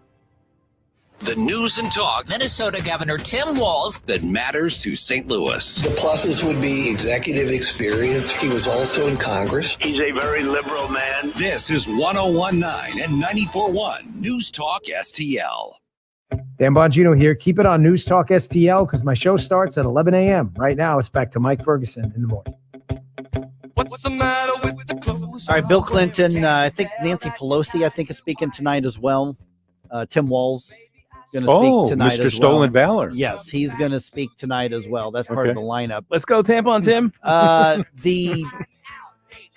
By the way, that conversation with Bob Hoge is going to be up on our podcast in just a little bit. Bob made some interesting points as far as we're looking at the absurdity of what's happening at the DNC, but we're not the target audience for this. True. So let's keep that in mind. So, basically the theme that I've been trying to drive home is understand that even though, like I said, we see the absurdity of this, there have been moments where I think it's been effective for the Democrats, even if we don't understand why. Yeah. Right. Hey, real quick, the Young Republicans, Missouri Young Republicans, having their Freedom Fest barbecue in St. Louis this year. It's going to happen Saturday, September 14th. You can learn more at newstalkstl.com and get your tickets there. And there's also a code to save $10. We're going to have some big name speakers at this. And I say we because the Missouri Young Republicans were kind enough to invite me to be the MC of this event. So if you want to hang out, let's do it. And barbecue is a great way to do it. So newstalkstl.com. You can also look at stlyrs.com for more ticket information. All right, let's see here. Anthony, I think, has been hanging on longer than anybody else. You are on News Talk STL. Anthony, what's your take? We have Anthony still. Hey guys, oh, there you go. I wanted to talk. Yeah, I wanted to talk about President Trump staying on message more. Yeah. And one thing I wish he would be doing, one thing I wish he would do more of, and I don't understand why he doesn't, is we all know what a bright and successful businessman he is. Mm-hmm. Why doesn't he spend more time talking about his business acumen, especially regarding Truth Social and his public company, Trump Media Group? But why isn't he spending more time on that? Talking about it. My only theory, and I think you're making a good point here, Anthony, is because the True Social, for instance, has become a niche social media thing because it's not nearly as big as the others. And as far as Trump Media and Trump, I think it's just called the Trump Corporation. I think because they don't have the broad appeal that some others have. I think I get what you're saying. He should be talking about his success. I know how to make things work. And this is what he basically did in 2016, long before True Social, and people responded to it. So should he come back to say, hey, you've got a dysfunctional administration. I know how to get stuff done. To me, what I would do to kind of piggyback what you're saying, Anthony, is to point back and just say, here's how it was after I was in office, starting, for 6 months on until towards the end of the administration, compare then to compare now. I was successful for you is what I would say if I were him. Well, do you think he stays away from it because ticker DJT, Trump Media Group, is down 70%, and it's just a complete meme stock? It's a total grift for him to rip off all the dopey MAGA people out there. Do you think maybe that's now why I he stays see away where we're from going it? with this. It's got like, Yeah. No, I don't think most people care what his stock is. I just don't. And besides the do you fact he's think gone, when he cashes in next month. I'm sorry, yeah, When he tries to cash in September, when the blackout period's over and he drives it down to zero, do you think that the dumb MAGA idiots will be upset then? Well, if they've invested and if that's what happens, yeah, because money talks, but that would also seal off any chance of him getting elected if he drives his own stock into the ground. What a great Ponzi scheme. That might be the best Ponzi scheme ever. Donnie's brilliant. Okay. Almost as good as Trump University. Well, considering that he's the only politician who ever went into politics and came out with less money than every other politician who's ever gone in, I'm not willing to concede that he's in it for the grift. And the other thing is, hey, you, bro. Yeah, he's gone back on X. You know, leaving Twitter and now going back on X. He I think Social? I think No, he's he's on essentially X. said, "Hey, I'm leaving Truth Social on its own." And I realized how important Twitter was to me back in the day. I'm going to go on X here and see how much that can help me. That definitely tanked. Quick last word, Anthony, because congratulations, you got through with the setup and the troll. But last word, go ahead, you can have it. How much of that cool $2 billion that Jared got do you think Donnie's getting? No, I'm not sure about the 2 I have billion. no idea what I you're don't know talking about. there. But all right, thanks for being on the program and listening here. Okay. I'm sure he won over a lot of voters. Oh, right yeah. there. He actually that was got through. effective. Yeah. Good job. Exactly. Yeah. Trump University is a joke. You want to make a meme, make it on Trump University. That absolutely was a joke. People don't care what his stock does, and driving your stock into the ground in September, not exactly a smart thing. When you look at his business, I would not point to his business, at all. I don't know that people care that much about it. No, not anymore. Yeah, True Social, True Social has become the MAGA social media. Obviously, I'm not on True Social. I've never been on True Social. It doesn't really appeal to me. I've got too much social media in my life as it is right now. Which, by the way, at AVP Radio Show on X, I see what you did there. Yeah, well, the thing is, his business acumen would have been an important point when he was initially running for president in 2016. That was probably, that was his claim to fame. That's what you do when you're running for a new job, is you point to your past job and say how successful you were. Right. But the thing is, we're running in 2024 now. We've had 4 years of a Trump presidency. People have lived through a Trump presidency. Right. So if I were him, I would craft all kinds of commercials where you have Democrats being hyperbolic about what a Trump presidency would look like, and then on the other side you have the reality of what a Trump presidency was, and you remind people how good life was. Yeah, here's let me play devil's advocate for just part of it, because I know that this is something that his opponents are going to say. Sure.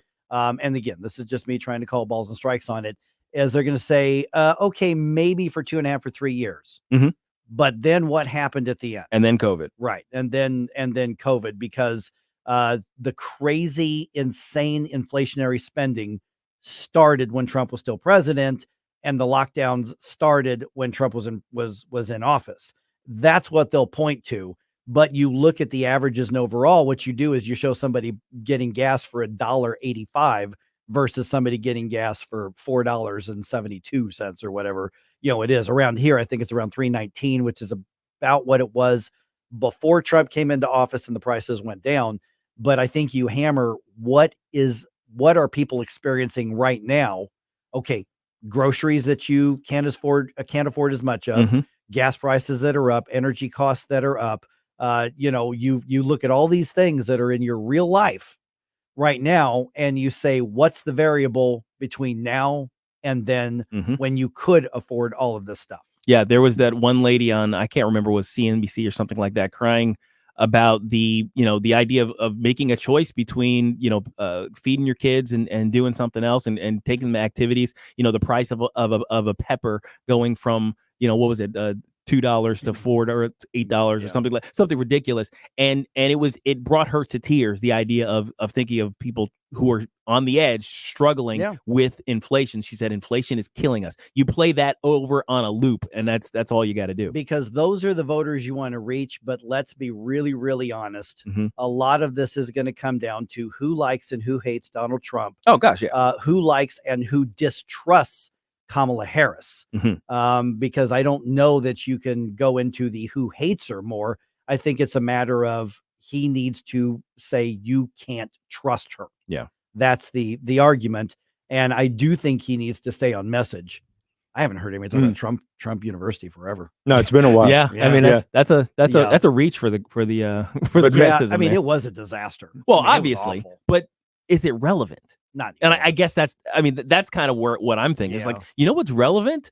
The difference between the cost of a pepper in 2019 and today. And the price of eggs. The price of eggs, the price of milk. Yeah. Those are the actual important things. And I think that's where he really needs to focus. And by the way, on the way to answer the criticism on the COVID spending stuff is simply to say, like, he was willing to tank a winning economic record to save people, like, because that was conceivably his intention, right? So that's how you cast it. Yeah, let's hope it was.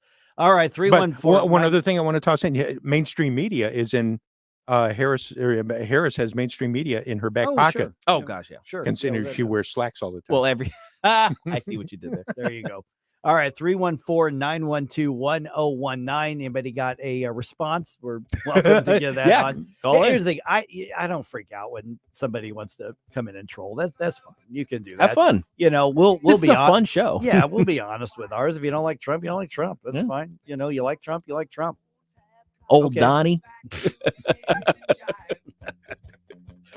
Where have you been hiding out lately, honey? You can't dress as flashy till you spend a lot of money. Everybody's talking about the new sound, funny, but it's still rock and roll to me. Mike Ferguson in the morning. What's the matter with the car I'm driving? Can't you tell that it's out of style? Legends of Country Rock. With Pure Prairie League. Atlanta Rhythm Section. Richie Furay from Poco and Buffalo Springfield. And Firefall. Saturday, September 28th, the Family Arena. Tickets on sale now at the Carroll House box office located at the Family Arena or Ticketmaster. Don't miss Legends of Country Rock live. Blue Oyster Cult is back live.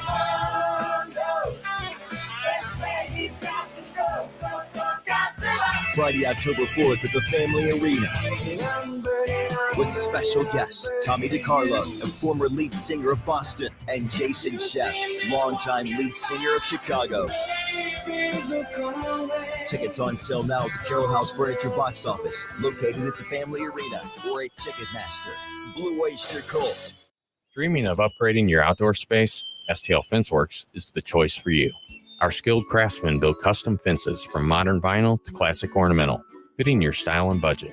Elevate your outdoor living with low-maintenance decks designed to relax and entertain. We choose only top-quality American-made materials, ensuring your project is built to last. Your satisfaction is our passion. With over 50 years of experience, custom designs, and exceptional customer service, visit stlfenceworks.com today. I'm Dr. TJ, owner of the Institute of Natural Health, co-owner of Optimal Nutraceuticals, and the host of Wellness 101. Wellness 101 is designed to cut through the nonsense and provide you common sense, science-based information regarding health and wellness. On the show, we discuss topics like thyroid health, gut health, hormone optimization, and many others. Our show airs Saturdays at 10 a.m. and 2 p.m. and Sundays at 11 a.m. and 3 p.m. right here on News Talk STL. For more information, visit us at inhstl.com. That's inhstl.com. Diabetes, high blood pressure, anxiety meds, everyone's on them. If you're a 50-year-old male, maybe a bit porky, and you may even have type 2 diabetes, $1 million of term insurance may only cost you about $200 a month. Call Term Provider. Speak with Big Lou at 800-345-2789. Big Lou will find a term life policy for you even if you have type 2 diabetes, are overweight, or have high blood pressure. Term Provider has helped thousands of people like you who think they can't afford term life insurance. To buy $1 million of affordable term life for you, all you need to do is call Big Lou at 800-345-2789. Lou will make sure the scales are tipped in your favor. Call 800-345-2789. Big Lou will answer your call and work to fit you into a term life policy that you can afford. Remember, Big Lou's like you. He's on meds too. Call 800-345-2789. 800-345-2789 or biglou.com. On the next Larry Connors USA. Another day and another night of the Democrat National Convention. Are you watching any or all of it? Larry Connors USA. Now weeknights 6 until 8 on News Talk STL. Love the music you hear on the morning show? Check out Mike's morning music playlist at newstalkstl.com.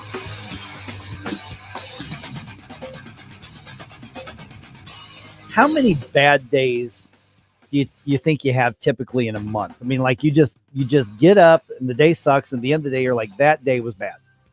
Per month. Per month. I'm thinking maybe 3. Okay. Maybe 3 a month. Yeah. Yeah, that's fair. Yeah. I think 3 or 4. So not quite every week, but it feels like there's one bad day a week. Yeah. Now, is that your answer for yourself or what you think the average is? Oh, that's for me. That's for you. Okay. Yeah, I think 3 or 4, unless there's ice cream in there somewhere, because that There can you really take care of. It's like, you know what? Today wasn't so bad. I need to take another bite of Rocky Road. Well, the average is 4 days per month. Okay, so you so guys are right once in a there. week. Yeah, once a week. According to, I think this is, this would be SWNS Digital, Southwest News Service. I think that's what that stands for, digital. Yeah. And here's the other part is they say that for most people, you have made up your mind and you know if your day has been ruined by 8:36 a.m. 8:36. 8:36 a.m. is the average time that you know if your day is ruined, which doesn't make sense to me because at 8:36 a.m., if you have a normal schedule, not like ours. Yeah. But if you have a normal schedule, that to me is plenty of time to reset and move forward. Wait a minute. It's 8:51. I know. So there's somebody out there's like, no, Mike, it's over. I'm going back to bed. I heard that story about X, Y, and Z, and now my day is ruined. There you go. I mean, so 4 days a month. Now, if it's more than that, you probably have a disorder. Maybe, yeah. Okay, That's so a- what do you that's a think song I are was what do you think are the factors that make somebody say, "Oh, because this happened or is happening, my day is ruined," and you know it by 8:36 a.m. Bad coffee. The bad coffee. Let me see here. Is that Oh, on the you know list? what? That is not on the list. If you are like in, if you start work at 8:30 or so, and you get a certain email, that can ruin your day. Yeah, here they listed 10 reasons that people responded here. Okay. Number 10, I have not heard this phrase in a long time, stubbing your toe. So you Really? wake up and you stub your toe, you're like, the day's ruined. Well, Okay. is your foot broken? Then no, your day's not ruined. Maybe it's bad omen stuff. Maybe I that's think the it. issue. Yeah. People say, Yeah, "Oh, that's it. here we go." So then traffic is probably on there too. Something happening in Believe it traffic? or not, no. No, Yeah, really? Yeah. Oh, that's fascinating. Number 9 and number 8, I think, are related. Number 9, realizing that you forgot to plug in your phone last night. Oh, and okay. sleeping through your alarm. Sleeping through your alarm. Okay, Which sleeping would through your be- alarm. Yeah. That can ruin your day. That's Yeah. true. Because everything, especially is if you're backed working up. mornings and you realize, oh my goodness, it's 8:30. I was supposed to be on the air at 5. Yeah, really. Let's see here. Forgetting your wallet at home. Yeah. And for some reason, that realization does not come to you until you have crossed that line on the way to work to where it's not worth it to come back. Yes. That's the split second. Yes. Where the ROI is not there. there is a spot in your commute where if you're beyond it, it's not worth going back home for anything. Right. And realizing that you've left something like your phone. Yeah. Like your phone, your wallet, or if you work where Your you iPad. need access, Yeah. like I do, your ID, your badge. Exactly. If I can't get into the although in that case, I'm going home and I'm working from home. There you go. 'Cause I can't get in. Number 6 is running out of toilet paper. Oh, that'll ruin an hour because you're just messed up about it for a bit. But you can get over those. There's no excuse for that. Rachel and I do our shopping at Costco. Mm-hmm. We have enough toilet paper now to get us through Armageddon. Yes. Basically, bring on the zombie apocalypse. We have the toilet paper. Actually, if you have gone through the great toilet paper shortage of 2020, and you have not stocked up since then, you have a problem. There's something wrong with your brain. I can when stuff hits the fan, I will be bartering toilet paper. Oh gosh, that will become valuable, worth its weight in gold. Absolutely. Let's see here. We talked about forgetting your phone at home. That was number 5 as well. Number 5. I've only done that a couple times, I think, since we launched this radio station. Mm-hmm. But it's always like I get just past that point and I realize, oh crap. Because when we book guests and stuff, I put it on we have a calendar, like a Google calendar, and that's on my phone. That's not on my laptop. Right. So I'm like, did you guys get that? Losing your keys. That will see, I used to be pretty not bad about it, but it would happen once a month or so. Mm-hmm. And it would make me so mad. And I'm mad at myself because I know the keys are here and it makes me late. But for some reason, once I get them and I get on the road, I can recalculate on the way to work. And it doesn't ruin my day though. It feels like it's similar to all of the other inconveniences that cause a significant delay. You know what I mean? Like waking up late, that's a significant delay. Maybe it backs up your entire day. So I guess the same thing would be true if you lost your keys for a significant amount of time, maybe. Yeah, exactly. Yeah. I've never lost my keys though. I don't think. I mean, it's always like not in my adult life. It happens as I get home, late from whatever, and I've got one place I always put my keys, and then I forget and I put them somewhere else. And then there's of course, waking up with a headache, sleeping poorly. Oh yeah. Waking up and feeling sick. But yeah, those things, I mean, if you know early and like, yeah, this is going to suck, but I'm just one of those that I have the mindset that says, I will decide if my day is bad or not for the most part. I suppose. I mean, I guess when my days are bad, I just work through them. Yeah. So, and I just ignore the fact that it is bad. I mean, I acknowledge that it's bad to begin with. Like, this is going to be a crap day, whatever. Right. And I just shoulder the load and keep moving. Maybe that's why it doesn't hit me the same way. Right. Well, I mean, here are some other timeline things through the day. Typically by 7:20, we know which insults Donald Trump's going to post about Kamala Harris's looks. Will they be on Truth Social or on X? True Social, yeah. I tell you what, that horse face commie. Yeah, that's right, comrade. By 8:50, we're going to know how bad the Starbucks barista messes up our name on the cup. That's pretty, yeah. Gabriel Prefer. Gabriel Prefer. Your latte's ready. Why are you buying from Starbucks anyway? I'm not. Okay. I just made that